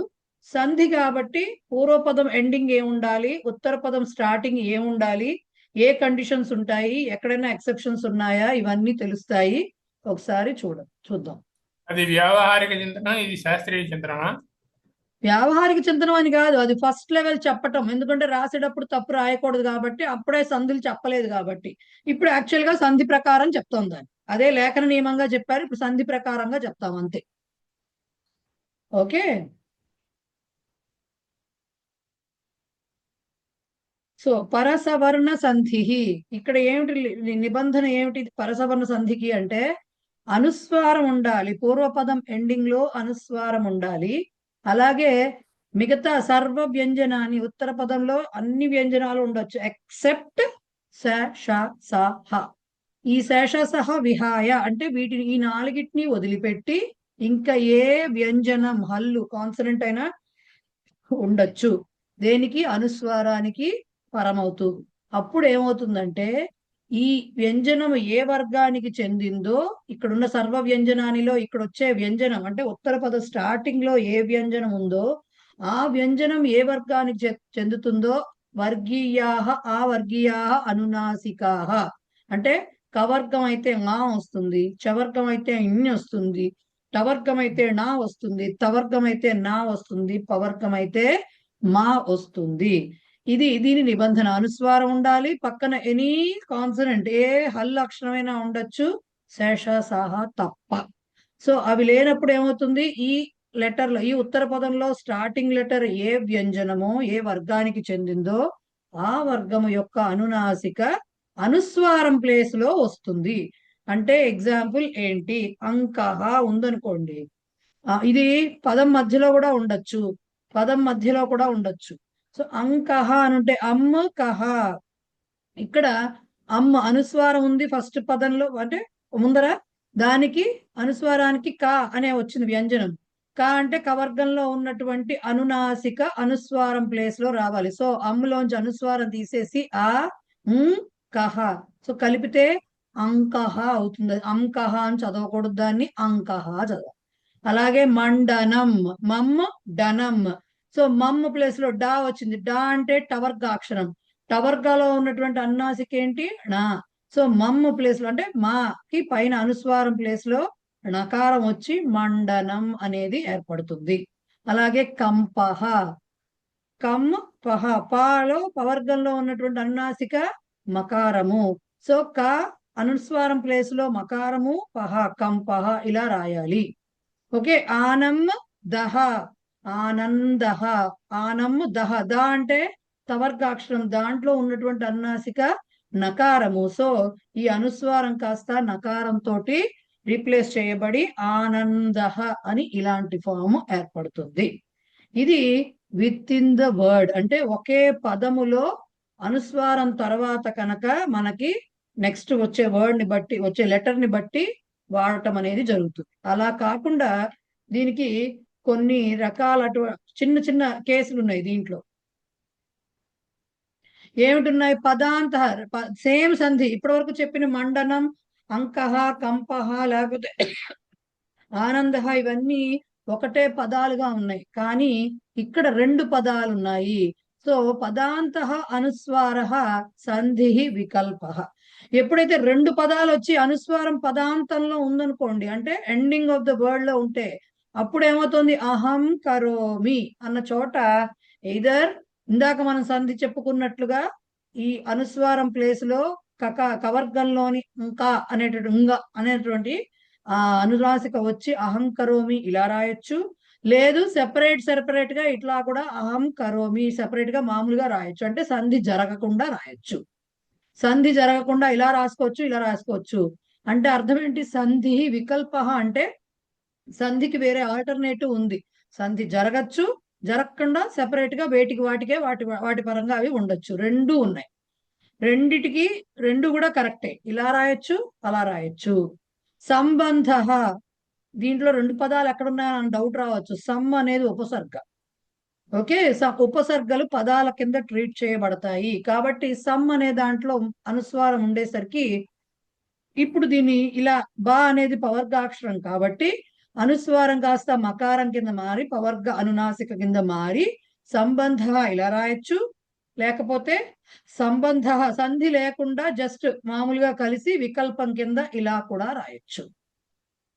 సో ఇది పదాంతంలో అంటే రెండు పదాలుగా కనపడుతూ ఇందాక చెప్పిందేమో ఇవేమో ఒకటే పదంలో వచ్చేటటువంటి మార్పు. ఇక్కడ కంపల్సరీ చేయాలి. ఇక్కడ సంధి నిత్యం, ఇక్కడ వికల్పం లేదు.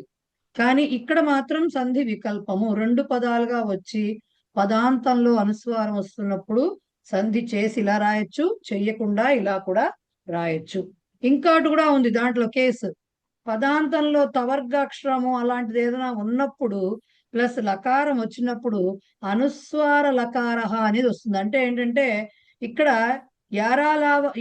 శేషాసాహ విహాయ అన్నారు. కానీ ఇక్కడ చిన్న ఎక్సెప్షన్ ఏంటంటే దీంట్లో పదాంతంలో తవర్గలు వస్తున్నప్పుడు కూడా ఇలాంటి అనుస్వార సంబంధించినటువంటి ఒక ఇది వస్తుంది. ఈ పైన చంద్రబిందు లాంటిది, లేకపోతే ఇది దీంట్లో ఒక రకమైనటువంటి ఎక్సెప్షన్ కింద చెప్పారు వాళ్ళు. ఓకే, సో తవర్గలో ఇప్పుడు తత్ లయః అని ఉంటే ఇది తవర్గము, ఇది లకారము. ఈ రెండు యాడ్ అయినప్పుడు తల్లయః ఇది మామూలుగా వస్తుంది. లేదు తవర్గలో అనునాసికతో యాడ్ అయినప్పుడు ఏమవుతుందంటే విద్వాన్ లిఖతి అని ఉన్నప్పుడు విద్వాన్ లో ఉన్నటువంటి ఈ నకారము ఈ పైన చంద్రబిందు కింద వెళ్ళి అది విద్వాన్ మళ్ళీ లకారం కూడా వచ్చి, అంటే ఎలా వస్తుందంటే అనుస్వార లకారం అంటే ఏంటంటే లాకి పైన చంద్రబిందు ఉంటుందన్నమాట. సో ఇప్పుడు లాకి పైన ఉండడం అంటే దాని ముందర అనునాసికతో పలుకుతూ లకారం రావాలి అంటారు అనమాట. సో అందుకని అప్పుడు రాసేటప్పుడు నకారం వచ్చి లకారం వస్తున్నప్పుడు ఇట్లా చంద్రబిందు రాసి డబల్ లా రాసి విద్వాన్ లిఖతి అని రాయొచ్చు. ఇవి రాయకపోయినా విద్వాన్ లిఖతి అని రాసేసేయచ్చు సెపరేట్ గా. అదేమి కంపల్సరీ కాదు. బట్ ఒకవేళ కలిపి రాసేటైతే ఇలా రాయాల్సి వస్తుంది అనేది వాళ్ళు మీకు చెప్పారు. పదాంతంలో ఉన్న తవర్గపు అది చిన్న అంటే యాక్చువల్ గా కంప్లీట్ గా ఇక్కడ అనుస్వారంతో లేదు కాబట్టి కంప్లీట్ గా ఇది అనుస్వార సంధి కిందకి రాకపోయినా పరసవర్ణ సంధి కిందకి రాకపోయినా ఎందుకు చెప్పారు పరసవర్ణ సంధిలో అంటే ఫస్ట్ అసలు పేరు ఏమవుతోంది పరసవర్ణ అంటున్నారు. ఇక్కడ మనం ఈ ఎగ్జాంపుల్స్ లో కానీ లేకపోతే ఇందాక ఫస్ట్ అంటే అహంకరోమి వీటిలో చూసుకుంటే పరసవర్ణ అంటే ఏంటి? సవర్ణ అంటే దాంతో సమానమైన లెటరు, దానికి సంబంధించిన లెటర్ ఏదైనా రావచ్చు. ఏం చేస్తున్నాం అనుస్వారానికి ఇక్కడ ఏ లెటర్ యాడ్ అవుతోందో ఆ లెటర్ లో ఉన్న ఆ లెటర్ ఏ వర్గకి చెందిందో ఆ వర్గ అనునాసికతో అంటే ఉత్తర పదంలో ఉన్నటువంటి వర్గము ఏదో చూసుకుని ఆ వర్గమే అంటే కవర్గం ఉంటే కవర్గ అనునాసికే వస్తుంది కానీ చవర్గ అనునాసిక రావట్లేదు కదా. సో అందుకని పరసవర్ణ నెక్స్ట్ లెటర్ ఏముందో చూసుకుని అది ఏ వర్గానికి చెందిందో చూసుకుని ఆ వర్గంలో అనునాసికే వస్తుంది అని చెప్పటం పరసవర్ణ. సో ఇప్పుడు ఏమవుతుంది ఇక్కడ మీకు ఏమవుతుంది పరసవర్ణ కిందకి ఎందుకు చెప్పారంటే ఇక్కడ కూడా ఏమవుతుంది ఉత్తర పదంలో లా ఉంటే ఇక్కడ కూడా లకారం వచ్చేస్తుంది టోటల్ గా దీంట్లో. రైట్, రిజల్టెంట్ దీంట్లో అంటే పరసవర్ణం అవుతుంది. అంటే పరవర్ణం పక్కన వర్ణం ఏదైతే ఉందో దానికి సరిపోయే వర్ణం వస్తుంది. అంతేగాని ఈ తకారానికి సంబంధించిన వర్ణం ఏమి రావట్లా ఇక్కడ. ఈ ఉత్తర పదంలో ఉన్నటువంటి ఈ లకారం ఏదైతే ఉందో దానికి సంబంధించినట్టుగా వస్తోంది కాబట్టి పరసవర్ణ సంధి కింద దీన్ని చెప్పారు. సో తత్ లయ తల్లయ విద్వాన్ ఇవి చాలా ఏమంటారు చాలా తక్కువ ఎగ్జాంపుల్స్ తో చెప్పారు. సో ఇంతవరకు గుర్తుపెట్టుకుంటే చాలు. విద్వాన్ లిఖతి అని ముక్కుతో పలుకుతున్నట్టుగా లకారాన్ని చెప్పాలి. యాక్చువల్ గా దీంట్లో యకారము వకారం కూడా ఉంటాయి. ఒక్కసారి ఆగాలండి ఎవరో. యకారము వకారం కూడా ఉంటాయి. బట్ ఆ ఎగ్జాంపుల్స్ మీకు ఇవ్వలేదు కాబట్టి మీకు చెప్పలేదు. ఇంట్రెస్ట్ ఉన్న వాళ్ళు సంధి బుక్ లో చూసుకోవచ్చు. అనుస్వార యకారము అనుస్వార వకారం కూడా వస్తాయి. ఓకే, సో ఇది పరసవర్ణ సంధి. ఇంకేమన్నా ఉన్నాయో లేదు. సో ఇది పరసవర్ణ సంధి. ఓకే, ఎస్ విజయ గారు చెప్పండి.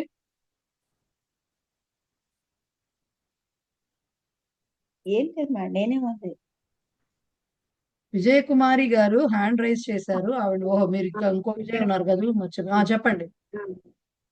మేడం ఇక్కడ అయితే యా రా లావా విషయం మాత్రం సంధిలో చూసుకోమన్నారు. అయితే పుంలింగము అనే రాసే దగ్గర పా తర్వాత లా వస్తున్నప్పుడు పైన అనుస్వారమే పెడుతున్నాం కదా మేడం, అది ఎలాగా అని. పుంలింగం పుంలింగ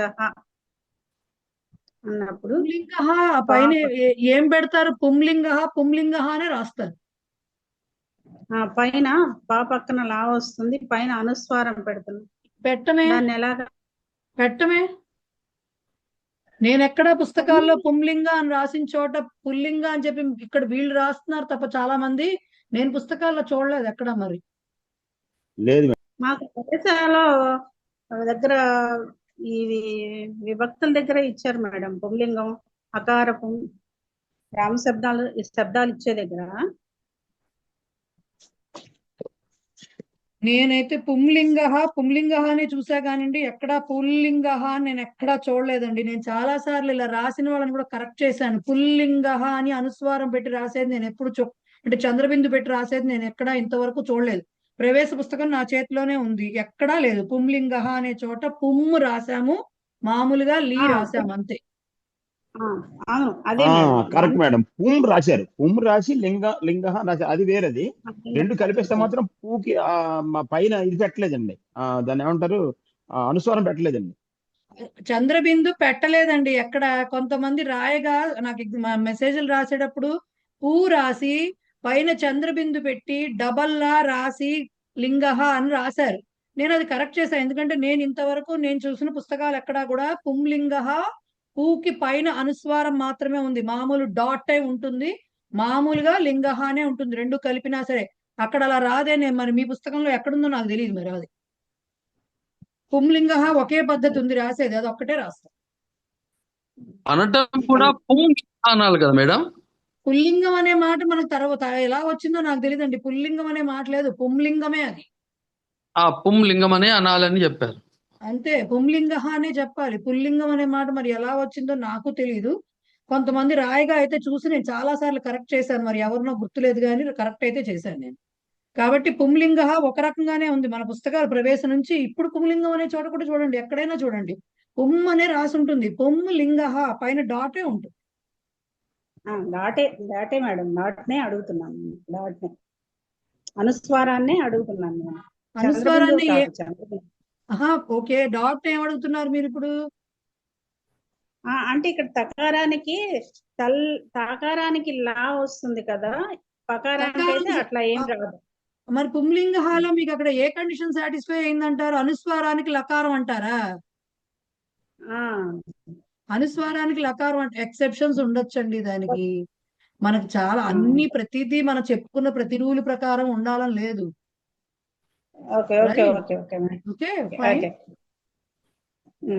రైట్, సో ఇదనమాట అండి వాళ్ళు చెప్పిన పర సవర్ణ సంధి. అర్థమైందా? ఇక్కడికి పరసవర్ణం, యాక్చువల్ గా పరసవర్ణంలో ఇంకా చెప్పా కదా, అనుస్వార యకారము అనుస్వార వకారము కూడా ఉంటాయి. వాటికి సంవత్సరం అనే మాట ఉంది కదా, సంవత్సరం అనే మాట సంస్కృతంలో కూడా ఉంది. దాన్ని కూడా అంతే, సంవత్సరం అన్నప్పుడు సంవత్సరః, యాక్చువల్ గా సంవత్సరః రాసినప్పుడు కూడా అది ఎలా రాస్తారంటే మీ పుస్తకంలో ఉంది, సంధి పుస్తకంలో ఉంది చూసుకున్నట్టయితే, సా రాసి డబల్ వా రాస్తారు. అంటే వావత్తు మళ్ళీ వా రాసి సాకి పైన చంద్రబిందు పెడతారు. అలా రాసే ఒక రకమైనటువంటి పద్ధతి ఉంది, అనుస్వార వకారం అంటారు. అలాగే యాక్ కూడా ఏదో ఎగ్జాంపుల్ ఉండాలి, నాకు గుర్తుకు రావట్లేదు. ఉన్నాయి, మనకు అవేవి చెప్పలేదండి, కొన్ని మాత్రమే చెప్పారు మనకి. ప్రతి సంధిలో కూడా చాలా కొన్ని కేసెస్ చెప్పారు, అన్ని కేసెస్ చెప్పలేదు. కాబట్టి ఇక్కడ పుస్తకంలో చెప్పినంత వరకు మనం క్లాస్ లో చెప్పుకుంటాము. ఇంట్రెస్ట్ ఉన్న వాళ్ళు దాన్ని తవ్వుకోవచ్చు. ఓకే, మూర్తి గారు ఏంటండి?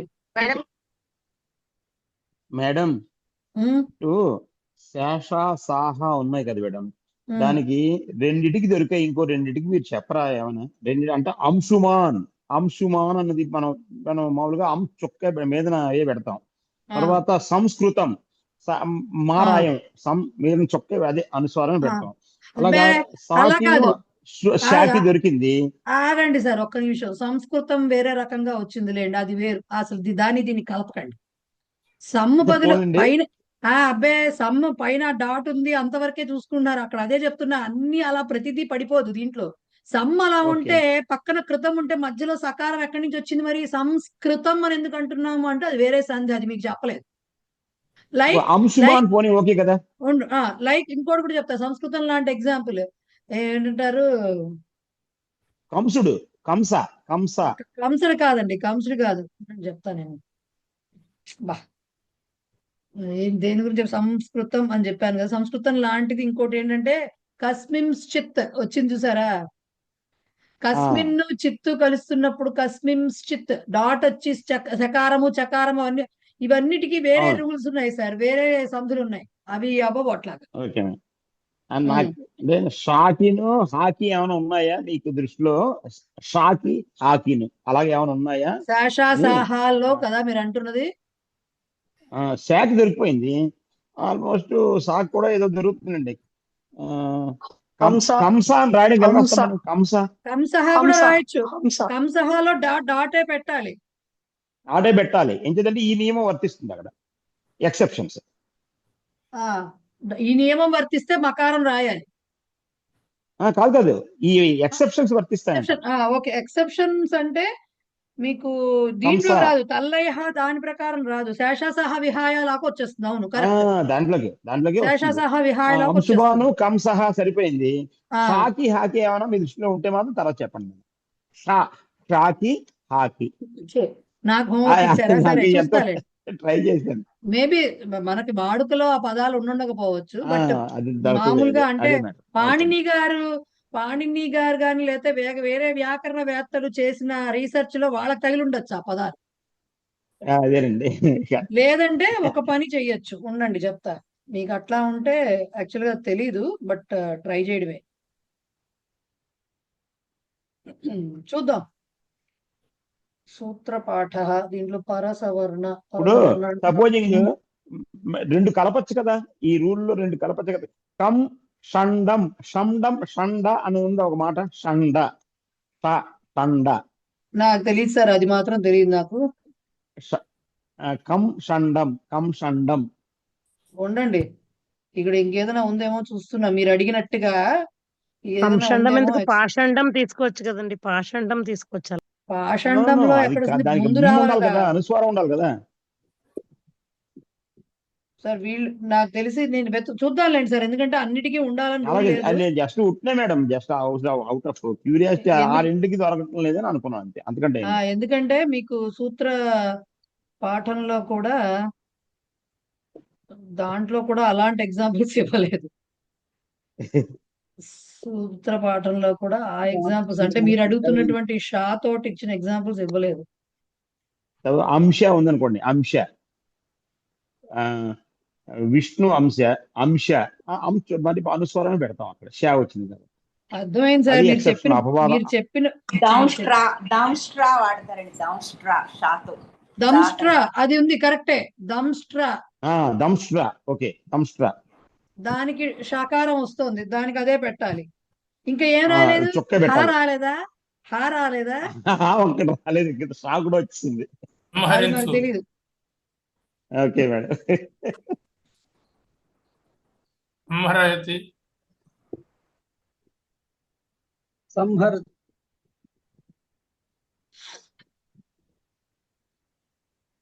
సంహారము అది కూడా చెప్పుకోవచ్చు. సంహారః వచ్చేసింది. సమ్ అనేది ఉపసర్గ, కాకపోతే అక్కడ మీరు రెండు రకాలుగా రాయొచ్చు. అక్కడ సంహారః రెండు రకాలుగా రాయొచ్చు. ఇందాక మీరు చెప్పారే సంబంధం లాగా. కాకపోతే మళ్ళీ ఇప్పుడు సింహ అదిగో సార్ వచ్చింది. సంహారాలు కూడా సంహార కూడా మీకు రెండు రకాలు అవడానికి ఏమంటారు ఉపసర్గ అయ్యి రెండు పదాలు ఉన్నా అసలు ముందు కండిషనే కాదు కదా, శేష సహా వచ్చిందంటే అది అప్లై అవ్వదు. సో అందుకని ఇవన్నీ ఇన్ని మతలపులు ఉంటాయి. వచ్చేసాయండి మీకు ఇప్పుడు సింహ, దంష్ట్ర, అంశు, అంశుమాన్, ఇంకోటి ఏంటి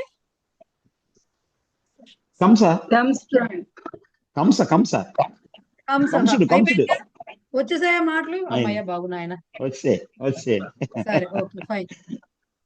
ఓకే ఫైన్. ఇప్పుడు దీని ఎక్సర్సైజ్ వెరీ ఈజీ. పరసవర్ణకు కూడా అనునాసిక అనుస్వార సంధుల్లాగా ఈజీ ఎక్సర్సైజ్. గంగా ఉంటే మీరు ఇదివరకు రాశారు కదా, గమ్ గా రాస్తారు కదా, డాట్ పెట్టి రాయాలి. డాట్ పెట్టి గమ్ గా, అమ్మ చలం, అలాగే అమ్మ డమ్ అలా రాసుకుంటూ వెళ్ళాలి. అవన్నీ కూడా రాయగలరా? డాట్లతోనే రాయాలి. ఓకే. రెండోది కలిపి రాయడం కూడా ఈజీయే కదా మీకు? ఎందుకు? బా వచ్చింది అనుకోండి మకారం రావాలి, కా వస్తే మకారం రావాలి. ట్రై చేస్తారా? అది చేస్తాం మేడం, పర్వాలేదు. రెండోది అయిపోయింది. మూడోది సెవెంత్ ఒకసారి చెప్తారా? ఏ సెవెంత్? దేంట్లో సెవెంత్? ఇది సెకండ్ దాంట్లో అమ్ ప్లస్ గ్రీ అని ఇచ్చారు. సెకండ్ కలిపి రాయడంలో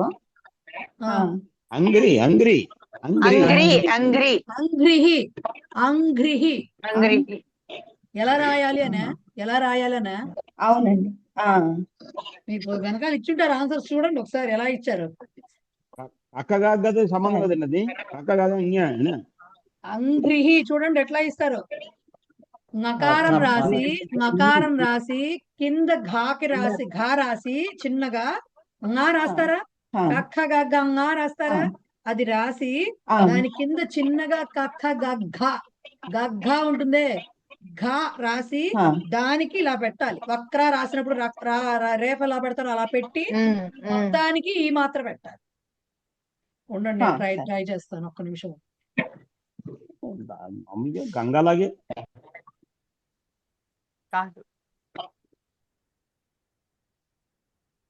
ఇక్కడ నేను రాసి చూపిస్తాను, ఒక్క నిమిషం ఉండండి.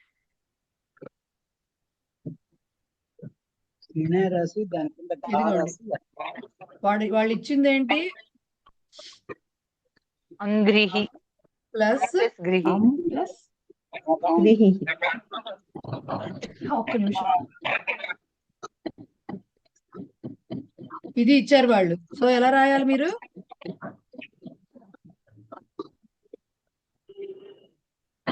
అయ్యో ఇది వచ్చింది.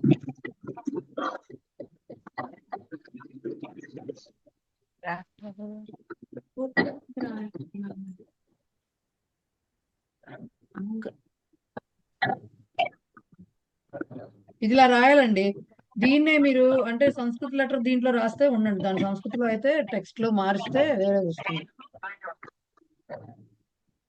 ఇప్పుడు అంబాలో ముందు మా చేతి దీనికి మా పెడితే సరిపోతుంది కదా? ఏంటి సార్? అంబా అని రాసినప్పుడు దానికి బా ముందు మా పెట్టాము, దీనికి ముందు మా పెడితే సరిపోతుందిగా? మా కాదు సార్, ఇక్కడ రాయాల్సింది అదేగా చెప్తుంటా. అది చూడండి క్లియర్ గా చూడండి, సైజ్ పెంచేసి చూపిస్తున్నాను చూడండి ఒకసారి క్లియర్ గా ఎలా ఉంటుందో. ఇదిగో అంగ్రిహి ఇలా ఉంటుంది, కనిపించిందా? అయ్యో ఇది కనపడట్లేదే. ఉండండి ఒక్క నిమిషం, కంగారు పడకండి, ఒక్క నిమిషం ఉండండి, కంగారు పడకండి.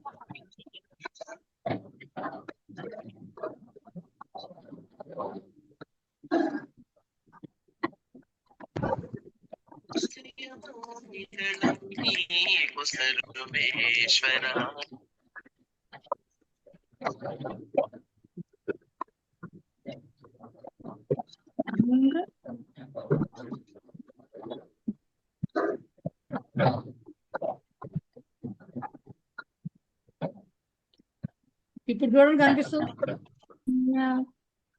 స్క్రీన్ కనిపించట్లేదు. ఇప్పుడు కనిపించిందా?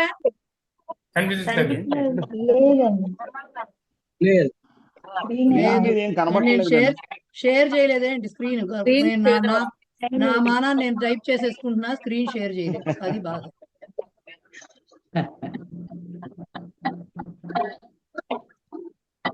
బ్లాక్ బోర్డ్ ఉంటే ఎంత ఈజీయో ఇవన్నీ కూడా నాకు కదా, అవునండి. ఎదురుకుండా రాయడం. ఇదిగోండి చూడండి బాబు, ఇలా రాయాలి. ఇంకా ఇంకా అర్థం కాలేదా? అర్థమైంది. ఇది విడివిడిగా రాయకూడదా అన్న ఉద్దేశం. రాయకూడదు, ఇలాగే రాయాలి. చేత్తో రాసేటప్పుడు ఇట్లాగే రాయాలండి. నకారం ఇది నా రాస్తారు కదా, ఒక్క నిమిషం మాట్లాడకండి ఎవరు. నకారం రాశారు, పక్కన డాట్ పెట్టి దాని కిందన ఘా రాశారు చిన్నగా, దానికి రేఫ ఇచ్చారు, మొత్తానికి ఇకారం పెట్టారు, పక్కన విసర్గలు పెట్టారు. ఇది రాయాల్సిన పద్ధతి. కానీ పంక్తికి మాత్రం ఇంకా సగం రాస్తున్నాం అండి. పంక్తిహీనా? పంక్తికి సగం సగం నా రాసి అప్పుడు తీ రాసేస్తున్నాం స్ట్రైట్ అవే. అలా రాయొచ్చు, కిందకు కూడా రాయొచ్చు సార్, రెండు రకాలు ఉన్నాయి. కిందకు కూడా రాయొచ్చు ఇలా అంటే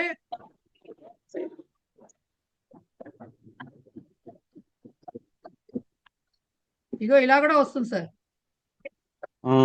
అది ప్రింట్ లో వచ్చేసింది అలాగ. ఓకే, ఇలా కూడా రాయొచ్చు. Okay okay madam. Okay madam, ఇలా కూడా వస్తుంది. Okay okay madam. పంక్తి అంటే మనం భక్త ఎలా రాస్తాము, చేత్తో అలా చేత్తో రాసినా కూడా వస్తుంది, చేత్తో రాసినా కూడా వస్తుంది. ఓకే, చేత్తో రాసిన. ఒక్క నిమిషం దాన్ని సేవ్ చేసుకుని వస్తాను నేను.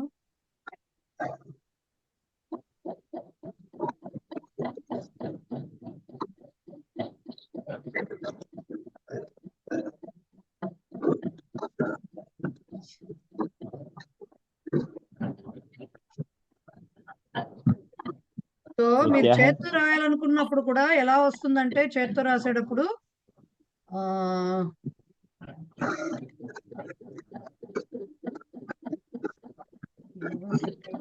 ఇప్పుడు అర్థమైంది మేడం.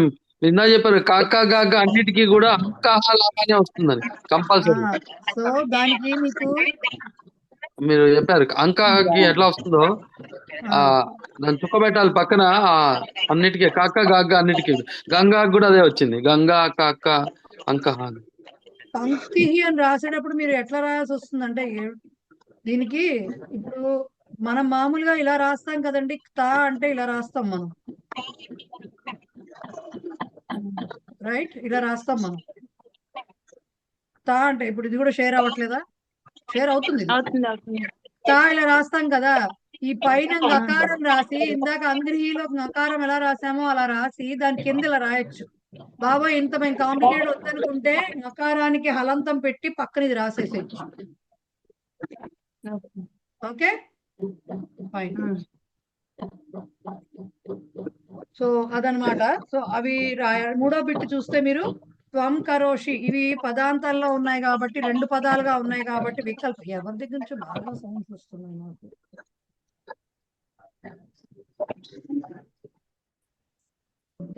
సో పదాంతంలో ఉన్నాయి కాబట్టి, అంటే రెండు పదాలు కలిసి వస్తున్నాయి ఇవి. వీటికి వికల్పము రెండు రకాలుగాను రాయొచ్చు. వాళ్ళు చూడండి ఎలా రాశారో, త్వం కరోషి, త్వంకరోషి. ఆ నకారానికి కింద కా రాసి త్వంకరోషి అని రాశారు. విడివిడిగా కూడా త్వం కరోషి అంటే సంధి జరగకుండా ఎలా ఉంటుందో కూడా రాశారు. అలాగే ధర్మం చర, ఇక్కడ కూడా ధర్మంచర అన్నప్పుడు ఎలా వస్తుంది, అంచలంలో ఎలా రాశారో అలా రాయాలి. ధర్మంచర కలిపి రాస్తే విడివిడిగా అలాగే ఉంటాయి. శంకర, ఇది మనందరికీ తెలుసు ఎలా రాస్తామో, నకారం కింద కకారం రాసి. సంబంధ, ఇది రెండు రకాలుగా రాయొచ్చు. సంచయ, ఇది కూడా కించిత్లో ఇంచా ఎలా రాస్తామో అలా రాస్తాము. సంపత్తి, మకారం రాయాలి. సంఘ, ఇక్కడ కూడా నకారం రాసి కింద ఘావత్తు అంగ్రీ రాసినట్టుగా రాయాలి. టంకారం, దీనికి కూడా యాక్చువల్గా రెండు రకాలు అలా ఉన్నాయి. త్వంటంకారం, అది కూడా నకారం రావాలి. నకారం వచ్చి టంకారం రాసేసేయాలి పక్కన, లేదంటే విడివిడిగా రాస్తాం. ఓకేనా? రాసి ట్రై చేయండి, రాకపోతే అప్పుడు మళ్ళీ నాకు చెప్తే నేను రాసి చూపిస్తా. సరేనా? రైట్. సో ఇప్పుడు నెక్స్ట్ సంధి మొన్న చదివిన జస్త్వానికి ఆపోజిట్ సంధి. అంటే మొన్నంతా ఏమైనా కచట తపలు గజడ దెబ్బలు అయినాయి, ఇవాళ గజడ దెబ్బలు కచట తపలు అవుతాయి అన్నమాట. మొత్తం అంతా కలిపి పరమానంద శిష్యులం అవుతాం అన్నమాట చివరికి. సో ఇప్పుడు చర్త్వ సంధి, చర్త్వము అంటే ఏమొస్తాయి దీంట్లో చూడండి ఒకసారి.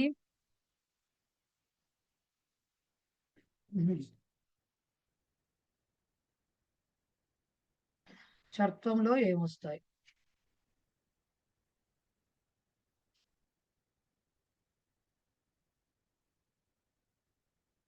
చర్త్వసంధి నియమం ఏంటి అంటే వర్గీయ వ్యంజనాల్లో నుంచి అనునాసికలు, మొన్న ఒకటి జస్త్వానికి కూడా అంతే కదా, వర్గీయ వ్యంజనాల్లోంచి అనునాసికలు తీసేయాలి. సో దీనికి కూడా వర్గీయ వ్యంజనాల్లో నుంచి అనునాసికలు తీసేస్తే మిగిలిన లెటర్స్ ఏంటి? వర్గ ప్రథమ ద్వితీయ తృతీయ చతుర్థాక్షరాలు. అంటే కవర్గంలో చివరి తీసేస్తే కఖ గఘ చచ్చ జజ్జ టఠ డఢ తథ దధ పఫ పబ్బ, అలాగే అంతేగా కచట తప. సో ఇవి వస్తాయి. అంటే మొత్తం 5 వర్గాల్లో 4 అక్షరాలు చొప్పున 20 అక్షరాలు. వీటికి ఏం పరమవాళ్ళ ఇప్పుడు కర్కశ వ్యంజనాన్ని, ఈ టర్మినాలజీ గుర్తుందేమో. కర్కశ వ్యంజనాన్ని అంటే మొదటి 2 అక్షరాలు, వర్గ ప్రథమ ద్వితీయ అక్షరాలని కర్కశ వ్యంజనాన్ని అంటారు. గుర్తొస్తున్నాయా ఏమన్నా అది వరకు మనం షేర్ చేసుకున్నవి? అవునండి, మొత్తం అన్నిటినీ కలిపి వ్యంజనాలు అచ్చులు కాకుండా ఉన్నవన్నీ వ్యంజనాన్ని అంటారు.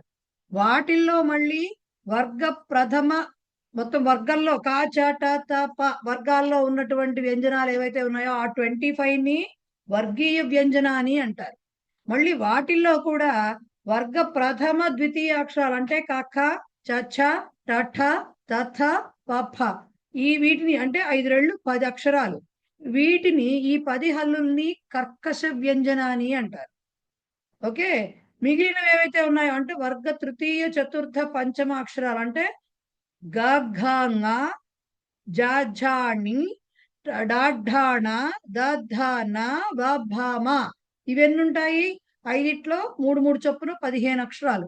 వీటిని ప్లస్ యారాలావాహ అవి ఒక 20 అవి 5 కలిపితే 5, వీటన్నిటిని మృదు వ్యంజనాన్ని అంటారు.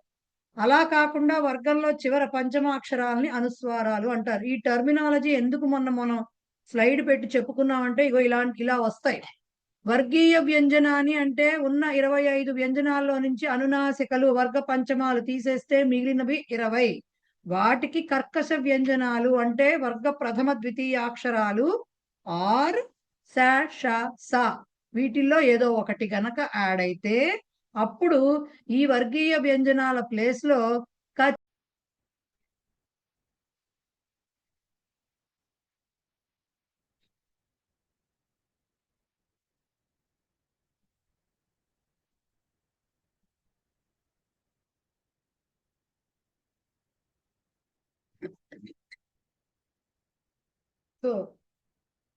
వర్గీయ వ్యంజనాన్ని అనునాసికలు లేని వర్గీయ వ్యంజనం. మీ పుస్తకంలో దానిలో ఏం రాశారు?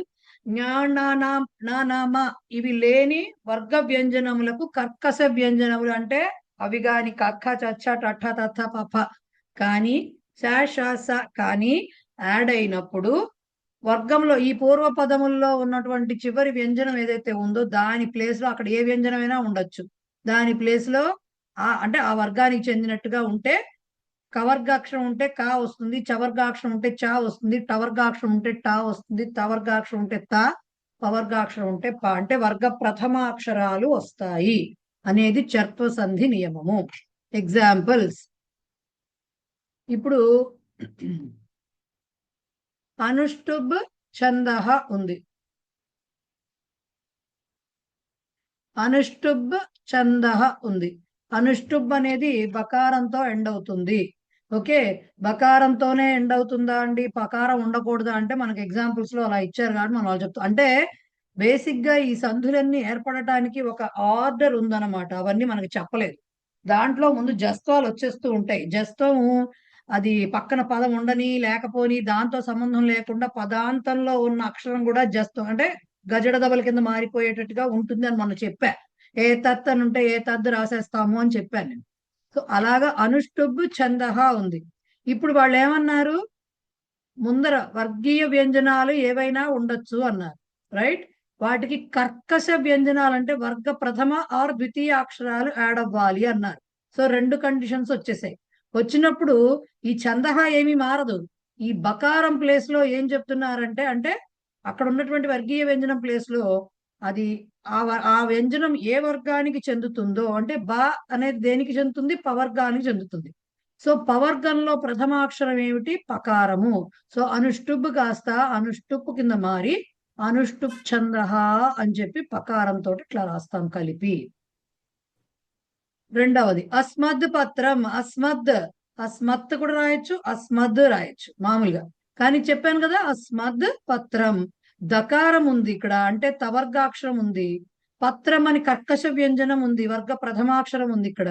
సో ఇప్పుడు ఏమవుతుంది, ఈ దా కాస్త దా తవర్గంలో అక్షరం కాబట్టి తవర్గ ప్రథమాక్షరం తకారము. సో దా కాస్త తా కింద మారి అస్మత్ పత్రం అవుతుంది. ఇవన్నీ ఎలా వచ్చాయి, మనము మాట్లాడటానికి వీలుగా వచ్చాయి. అస్మద్ పత్రం కష్టం పలకడం, అస్మత్ పత్రం అనేది పదం కలిసిపోతుంది.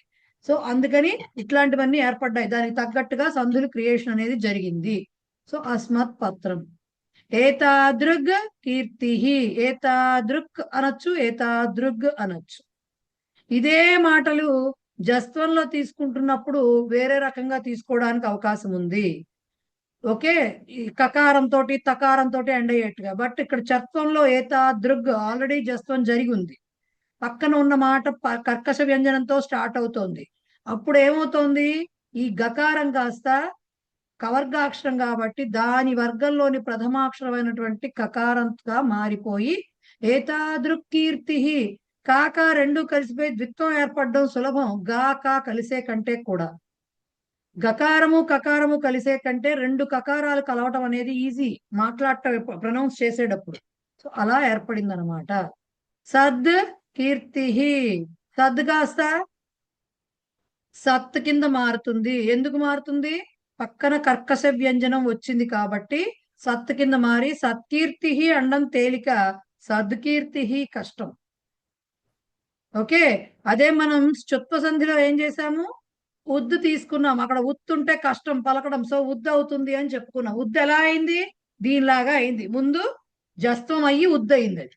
సో ఇక్కడంతా జస్త్వం ఉన్న దానికి రూల్ ఏంటి, పక్కన కర్కశ వ్యంజనాలే ఉండాలి, వేరే వ్యంజనాలు ఉండకూడదు. కర్కశ వ్యంజనాలంటే ప్రథమ ద్వితీయాక్షరాలే ఉండాలి. షడ్ ఖాద్యాని, ఖా కర్కశ వ్యంజనం. సో డకారం ఉంది ఇక్కడ. సో డా ఏ వర్గంలోది, టవర్గంలోది. సో టవర్గ ప్రథమాక్షరము టకారము. సో షడ్ కాస్త షట్ కింద మారి ఇలా 2 రకాలుగా రాయొచ్చండి. షట్ ఖాద్యాని ఇలాగూ రాయొచ్చు, ఇలా కింద రాయొచ్చు, మీకు ఎలా వీలుగా ఉంటే అలా రాయొచ్చు. ఈ రెండిట్లో ఇలా 2 రకాలుగా రాయొచ్చు. దీన్ని మాత్రం ఎందుకు, రౌండ్ అక్షరాలు కదా ఇవి, టా అనేది రౌండ్ అక్షరానికి ఇలా 2 రకాలుగా రాయొచ్చు. ఓకే, సో అది. నెక్స్ట్ విపద్ కాలహ, దకారం వచ్చింది వర్గీయ వ్యంజనము, కా కర్కశ వ్యంజనం వచ్చింది కాబట్టి దా కాస్త దాని వర్గ ప్రథమాక్షరమైనటువంటి తకారం కింద మారిపోతుంది, కలిసి విపత్కాలహ అనేది పదం ఏర్పడుతుంది. ఓకే, కలిసి. నెక్స్ట్ది పరిషత్ కార్యం. పరిషద్ అంటే ఒక కమిటీ మీటింగ్ అని అర్థం అనమాట. సో పరిషద్ కార్యం, పరిషద్ కూడా కా కర్కశ వ్యంజనము, దాయమో వర్గీయ వ్యంజనము కాబట్టి ఈ దా కాస్త ఆ వర్గ ప్రథమాక్షరమైనటువంటి తా కింద మారి పరిషత్ కార్యం అనే మాట ఏర్పడుతుంది. అలాగే ఆరభ్స్యతే, లప్స్యతే ఇలాంటివి రాస్తాం మనం ఫ్యూచర్ టెన్స్ కింద కదా. లభతేకి ఫ్యూచర్ టెన్స్ ఏంటి, లప్స్యతే, కరెక్ట్ కదా. ఆరభతేకి ఏమొస్తుంది, ఆరప్స్యతే అని వస్తుంది, ప్రాప్స్యతి అని వస్తుంది కదా. వీటన్నిటికీ ఎట్లా వచ్చింది అంటే ఇగో ఇలాగే వస్తుంది, భకారం వచ్చింది ఇక్కడ, ఆరభ్స్యతే యాక్చువల్ గా అది. సో ఇక్కడ వర్గీయ వ్యంజనం భా అనేది సకారం వచ్చింది ఇక్కడ. అంటే ఏం చెప్పారు వాళ్ళు, కర్కశ వ్యంజనాలే కాదు శేష సా కూడా రావచ్చు అని చెప్పారు. సో ఇక్కడ సకారం వచ్చింది కాబట్టి ఆ భకారం కాస్త దాని వర్గ ప్రథమాక్షరమైనటువంటి పా కింద మారి ఆరప్స్యతే అనే మాట వినబడి, ఇలాగే రాయాలి, ఆరభ్స్యతే అని రాయకూడదు, ఆరప్స్యతే అనే రాయి. సో ఇది చత్వ సంధి. ఓకేనా, అర్థమైందా బేసిక్ గా ఏమిటి అనేది, క్లియరా? రైట్?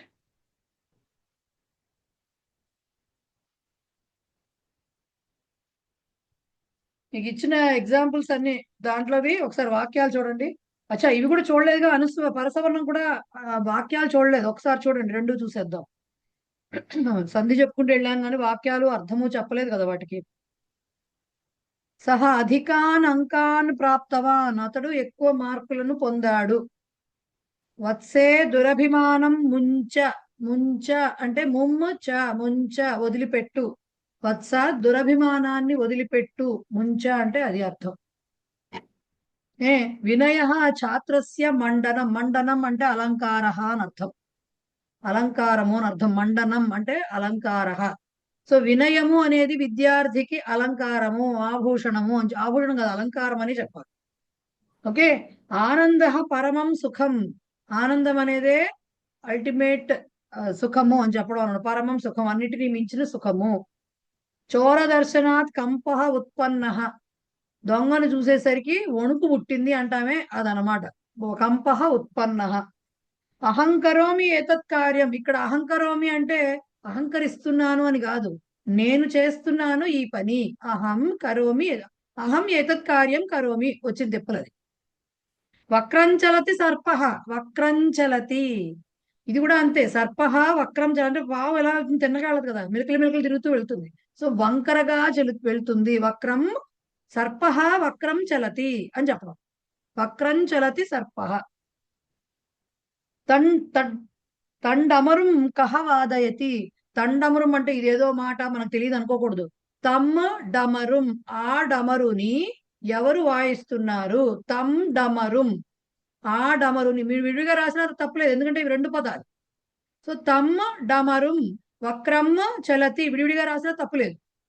అహం కరోమి విడివిడిగా రాసినా తప్పులేదు. సో ఆ డమరుని ఎవరు వాయిస్తున్నారు. సహ ధనం సంపాదయతి, సంపాదయతి ఇది కూడా మనకు ఉపసర్గతో కూడింది కాబట్టి రెండు పదాల కింద వస్తుంది. వికల్పం. సంపాదయతి సంపాదయతి రెండు రాసుకోవచ్చు. సో అతడు ధనమును సంపాదిస్తున్నాడు. ఇదిగో సల్లాపహ అనే ఒక మాట వచ్చింది చూడండి. తేన సల్లాపహ క్రియతే. సమ్ లాప, సత్తు లాపహ ఆర్ సమ్ము లాపహ రెండు ఉన్నాయి.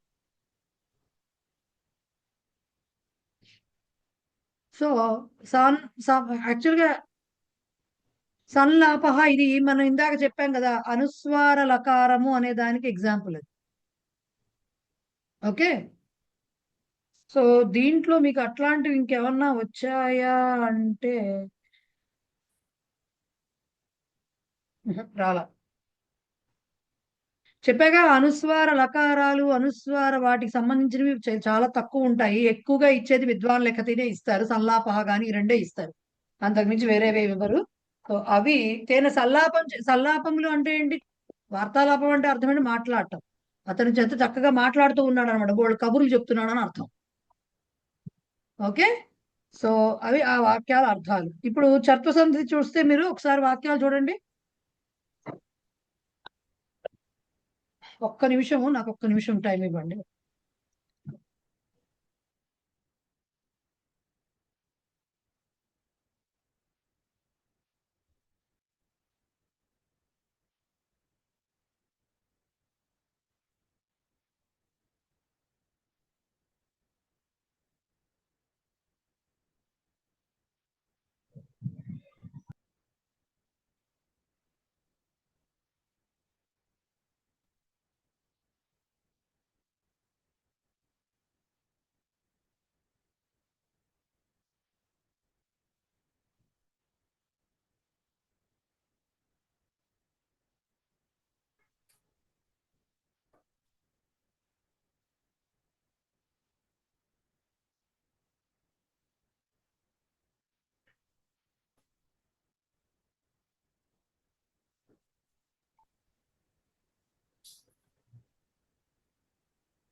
ఇందాక త్రివేణి గారు హ్యాండ్ రైజ్ చేశారు, చెప్పండి ఏంటో.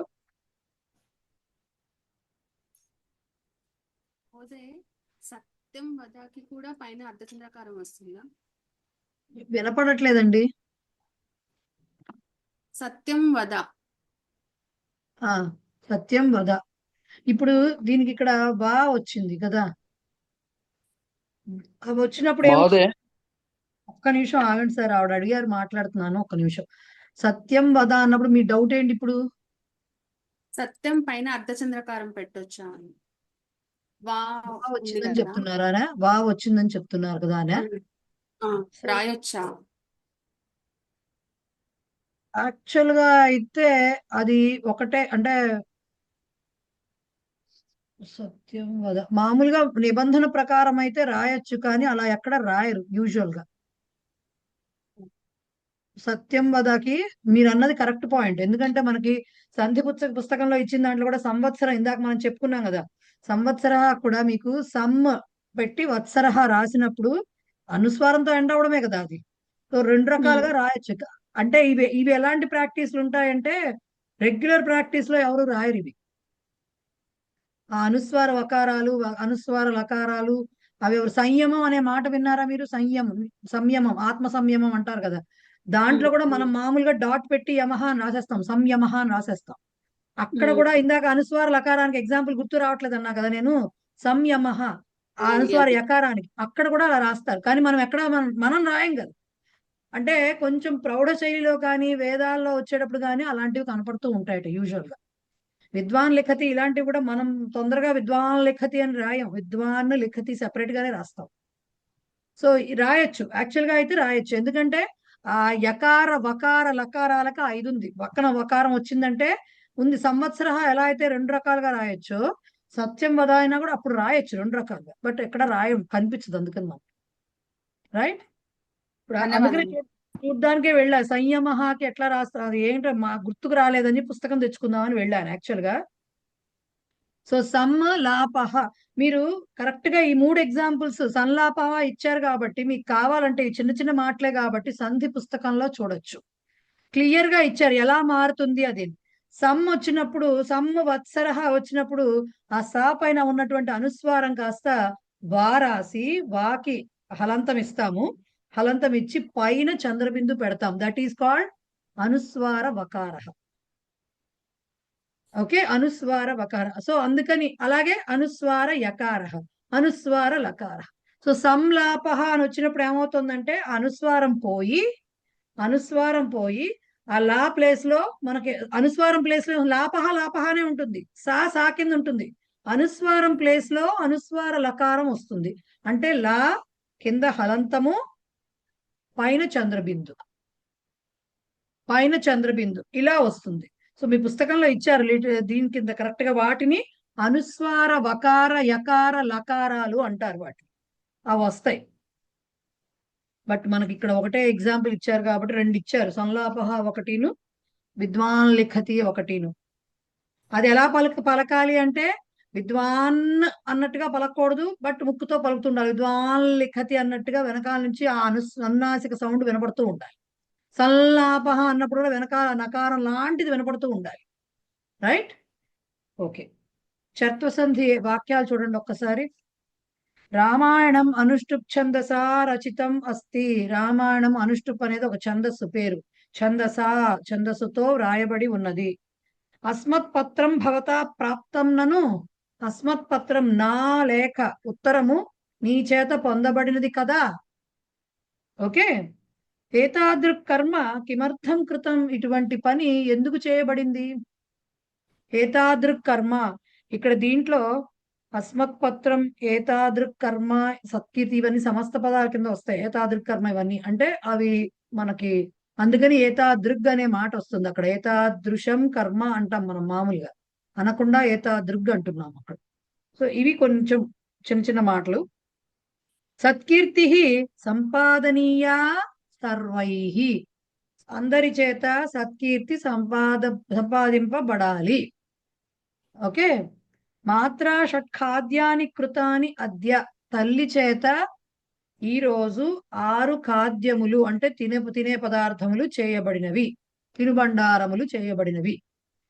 విపత్కాలం కోపిన ఇచ్చతి, విపత్కాలమును ఎవరూ కోరుకోరు. ఓకే, ఎవడు కూడా కోరుకోడు.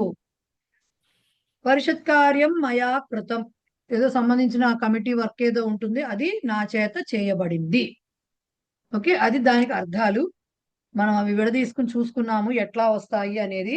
ఈ సంధిని విడదీసి రాయాలంటే మీకు వస్తుందా ఇది? షట్ సప్తతి విడదీసి రాసినప్పుడు ఏం రాయాలి?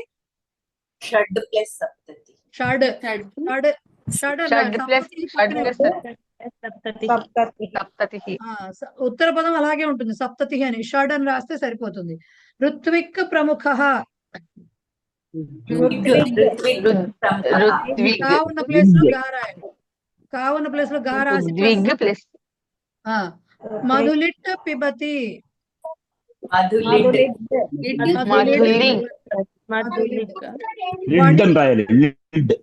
లిడ్ డా రాయాలి. వణిక్ ప్రధాన గకారం రాయాలి. గా రాయాలి. సకృత్ ప్రతిజ్ఞ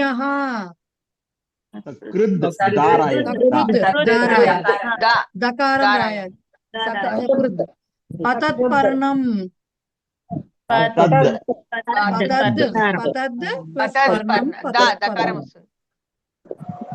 పరివ్రాట్ సంగ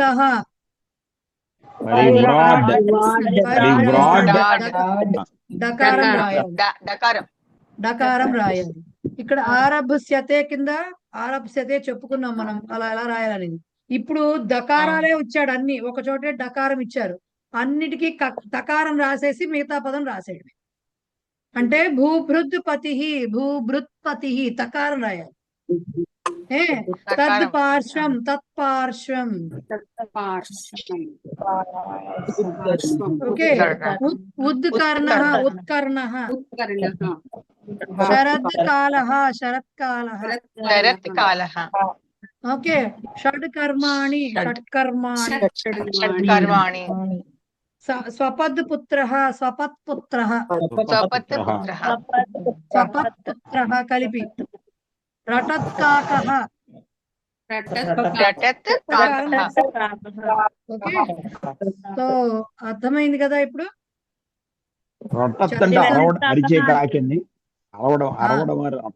రటత్ కాక అరుస్తున్న కాకి, గోల చేస్తున్న కాకి, మన భాషలో చెప్పాలంటే అరుస్తున్న కాకి. టీచర్ లేకపోతే క్లాస్ ఉంటుంది కదా, మొన్న ఒక రోజు అలా అయింది కదా. కరెక్ట్ అండి. కరెక్ట్. మానేశాను మేడం. మీరు అల్లరి చేయడం మానేశారా? స్వపత్పుత్ర అంటే నాకు తెలిసి స్టెప్స్ అన్నారు. పెద్ద క్లాస్ లోకి వచ్చాను కదా మేడం, అందుకే మానేశాను. పెద్ద క్లాస్ లోకి వచ్చారు, మానేశారా? ఒక్క నిమిషం మర్చిపోయాను, కొన్నిటికి మీనింగ్స్ మర్చిపోతూ ఉంటాను నేను.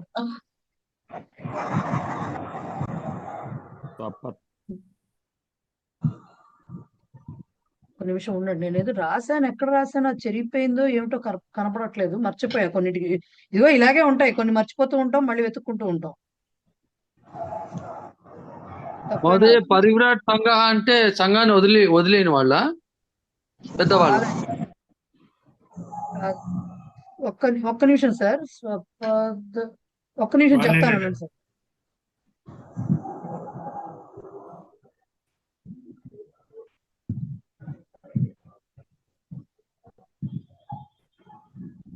స్వపత్ అనే దానికి కొన్ని ఇలా స్వపత్ కాదు, మర్చిపోయాను. స్వపత్ పుత్ర నిద్రపోతున్నా, అది మర్చిపోయాను. చూసారా, ఇలాగే ఉండి సుప్త నుంచి వచ్చింది, అది ఎక్కడ రాసుకోకర్లా, అలా మర్చిపోతుండ. సుప్త పుత్ర అంటే స్వపత్ పుత్ర అనేది నిద్రపోతున్న కొడుకు అని అర్థం. స్వపద్ అంటే అది సుప్త, దాని నుంచి స్వపతి అనేది వస్తుంది కదా వెర్బ్, అక్కడి నుంచి శత్రు ప్రత్యయం వచ్చింది. రటద్ కాక అంటే అరుస్తున్నానండి. రటద్ అంటే అరుస్తున్న కాకి.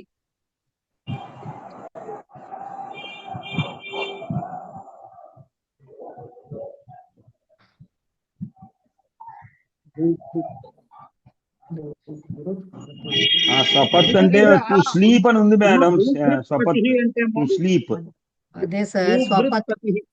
ఒక్క నిమిషం సార్, ఏంటిది స్వపతి అనే వెర్బ్ ఉంది కదా సార్, స్వపతి అంటే నిద్రపోతున్నాడు అని అర్థం. ఓకే. స్వపతికి శత్రు ప్రత్యయం రాసామనుకోండి, ఏమవుతుంది? స్వపన్ అవుతుంది. దాని ప్రాతిపదిక ఏమవుతుంది? స్వపద్ అవుతుంది. ఇక్కడ ఈ స్వపద్ పుత్ర అనేది కలిపి రాస్తున్నప్పుడు ఏమవుతుంది? సమస్త పదం అవుతుంది. అందుకని అలా వస్తుంది అది. అవును మేడం. ఓకే. పరివ్రాట్ రాజ ఏంటంటే పరివ్రాట్ సంఘ అంటే సంఘం వదిలేసిన వాడు. సంఘాన్ని అంటే అసోసియేషన్ ని వదిలిన వాడు అని అర్థం అండి. కరెక్టే. ఇందాక పరివ్రాట్ ఎవరో అడిగారు కదా, పరివ్రాట్ గురించి ఎవరో అడిగారు కదా, అది అదే నేనే మేడం. సంఘం వదిలేసిన వాడా లేకపోతే సంఘాన్ని వదిలేసిన వాడా? చూడండి పరివ్రాట్ కి మీనింగ్ ఎంత బాగా ఇచ్చారు. పరిత్యజ్య సర్వం విషయభోగం గృహస్థాశ్రమాద్ వ్రజతి గచ్చతి ఇతి. గృహస్థాశ్రమాన్ని వదిలిపెట్టి సర్వాన్ని వదిలిపెట్టేసి పరిత్యజ్య సర్వం విషయభోగం గృహస్థాశ్రమాత్ గచ్చతి, వాడిని పరివ్రాట్ అంటారు. అందుకనే సంఘ అంటే ఏంటి? సంఘ వేరు, మీరు చెప్తున్నది సంఘ అంటే మన సంఘం అంటామే సొసైటీ. సంఘ అంటే ఇది అటాచ్మెంట్, ఇది అటాచ్మెంట్, అసోసియేషన్, చాలా మీనింగ్స్ ఉన్నాయి. సో అదనమాట ఇది. రైట్. ఇంకోటి భూభృతుపతి, అదేనా అడిగారు ఎవరో? నేనే అడిగాను. రాజు. భూభృత్ అంటే రాజు, అంటే భూమికి పతి.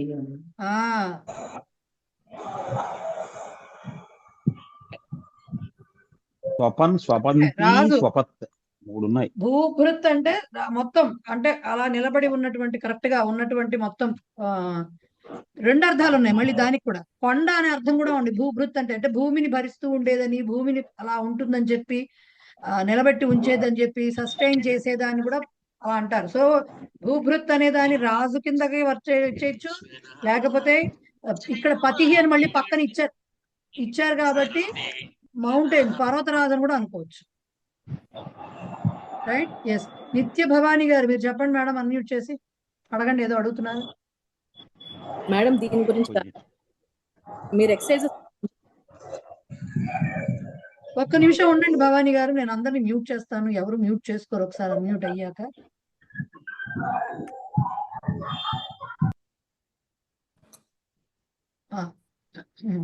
ఇప్పుడు చెప్పండి ఏం చెప్తున్నారు మేడం. మీరు పంపించిన ఎక్సర్సైజెస్ లో second Roman number 10th the.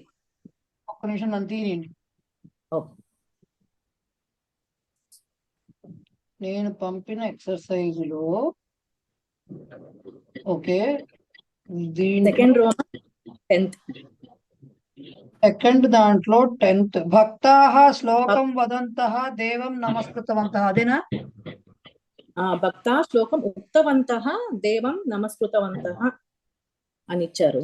ఉక్తవంతః శ్లోకం వదంతః,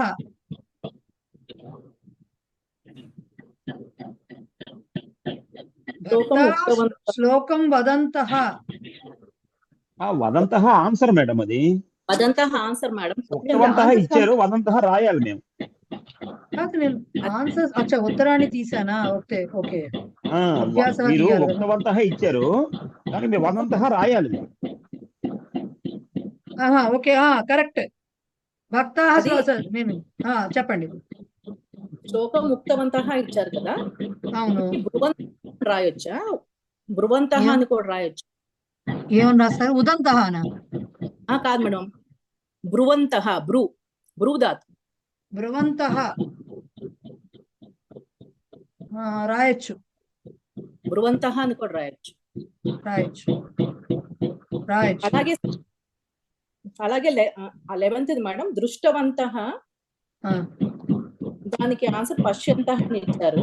ద్రష్టయుక్తః ఏంటో కట్ అయిపోతుందండి మీ వాయిస్. ఏం చెప్పారు? పశ్యంతః బదులు ఏం రాయొచ్చు అంటున్నారు?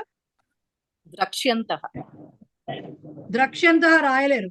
ద్రక్ష్యతి అంటే చూస్తాడు, ఫ్యూచర్ టెన్స్. ఓకే.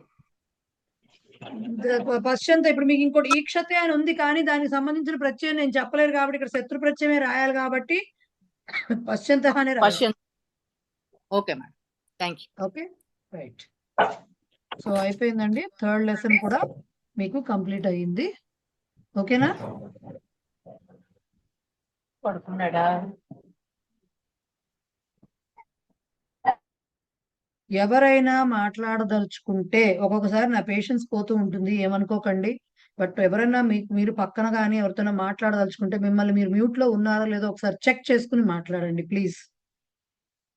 సో ఇక్కడికి మీకు 3 పాఠాలు కంప్లీట్ అయిపోయినాయి. 4th లెసన్ చెప్పుకోవాలి. 4th లెసన్ లో మనకి ఏంటంటే, ఫణీశ్వరి గారు నేను మిమ్మల్ని మ్యూట్ చేస్తున్నాను, మీరేమో మళ్ళీ అన్మ్యూట్ చేసుకుంటున్నారు, ఎందుకండి? ఓకే, సో 4th లెసన్ లో మనకి శత్రు ప్రత్యయము తృతీయ పుంలింగం నపుంసకలింగం నుంచి తృతీయ విభక్తి ఒకే రకంగా ఉంటుంది కాబట్టి తృతీయ విభక్తి రూపాలు ఎలా వస్తాయి అనేది చెప్పారు. దానికంటే ముందు చతుర్థ పాఠ సూక్తి తీయండి. ఆ సూక్తి ఒకటే చెప్తాను ఇవాళ, ఇంకేం చెప్పను, ఆల్రెడీ 5 అయిపోతుంది కాబట్టి సూక్తి మొదలు పెట్టేసేసి ఆపేద్దాము. నెక్స్ట్ క్లాస్ లో గురువారం స్టార్ట్ చేస్తాం లెసన్. సూక్తి ఒకటి చెప్పుకుందాం. అప్రకటీకృత శక్తి శక్తోపి జనస్థిరస్క్రియాం లభతే.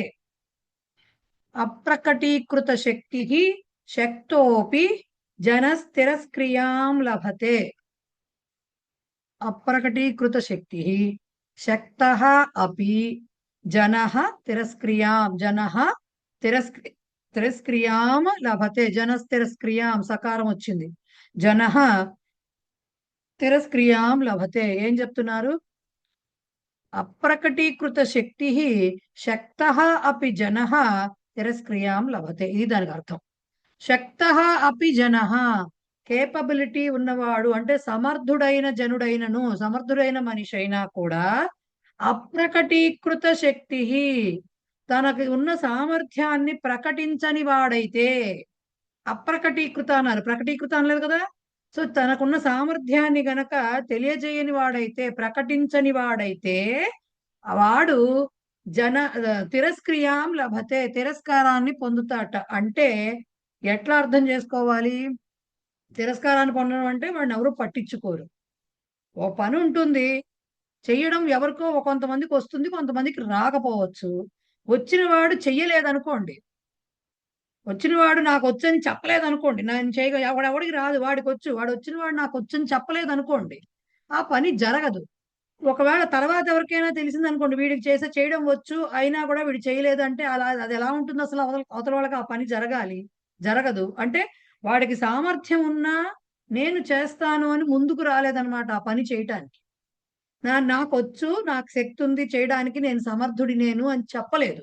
దానివల్ల ఏమవుతుంది? ఆ పని ఆగిపోతుంది.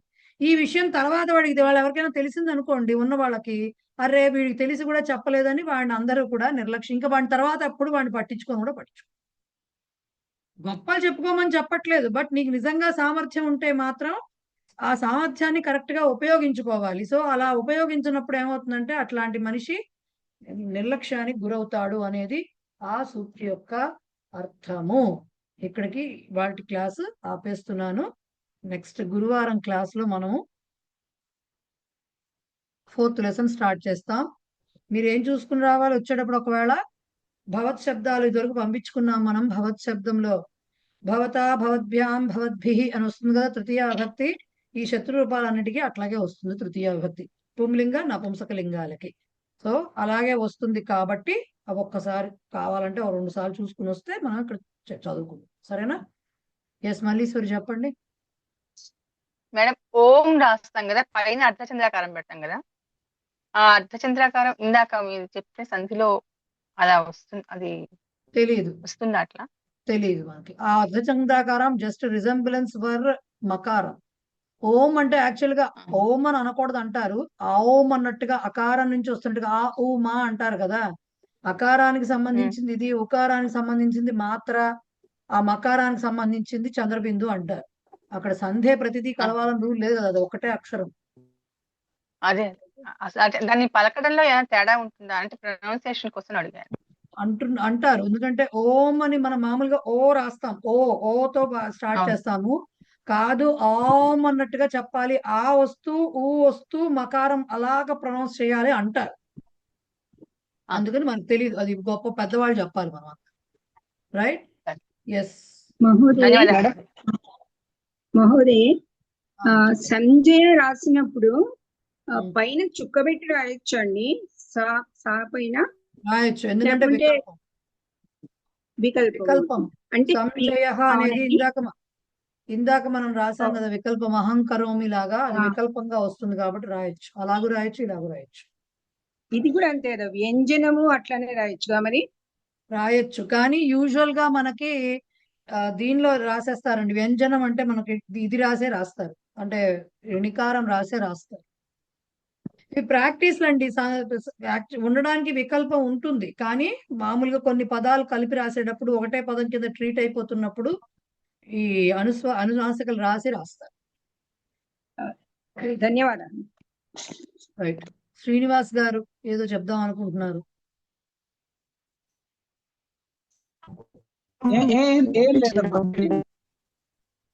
ఇక్కడ శ్రీనివాసులు ముగ్గురు ఉన్నారు. శ్రీనివాస్ మంగిపూడి గారు, శ్రీనివాస మూర్తి గారు, ఉత్త శ్రీనివాస్ అని పేరు పెట్టుకున్నవారు. ఎవరికి ఏమి చెప్పడం లేదా ఇప్పుడు? Okay fine. అయితే ఏకతా మంత్ర అండ్ శాంతి మంత్ర. దివ్య పాడతామా? ఏకతా మంత్ర. యం వైదికా మంత్రదృశ పురాణా ఇంద్రం యమం మాతరిష్వానమాహుః వేదాంతినో నిర్వచనీయమేకం యం బ్రహ్మ శబ్దేన వినిర్దిశంతి శైవాయమీశం శివ ఇత్యవోచన్ యం వైష్ణవా విష్ణురితి స్తువంతి బుద్ధస్తథా హర్నితి బౌద్ధ జైనాః సత్శ్రీ అకాలేతి చ సిక్ఖ సంతః శాస్తేతి కేచిత్ ప్రకృతిః కుమారః స్వామీతి మాతేతి పితేతి భక్త్యా యం ప్రార్థయంతే జగదీశితారం స ఏక ఏవా ప్రభురద్వితీయః స ఏక ఏవా ప్రభురద్వితీయః. శాంతి మంత్రం. ఓం సర్వే భవంతు సుఖినః సర్వే సంతు నిరామయాః సర్వే భద్రాణి పశ్యంతు మా కశ్చిత్ దుఃఖభాగ్ భవేత్. ఓం శాంతి శాంతి శాంతి.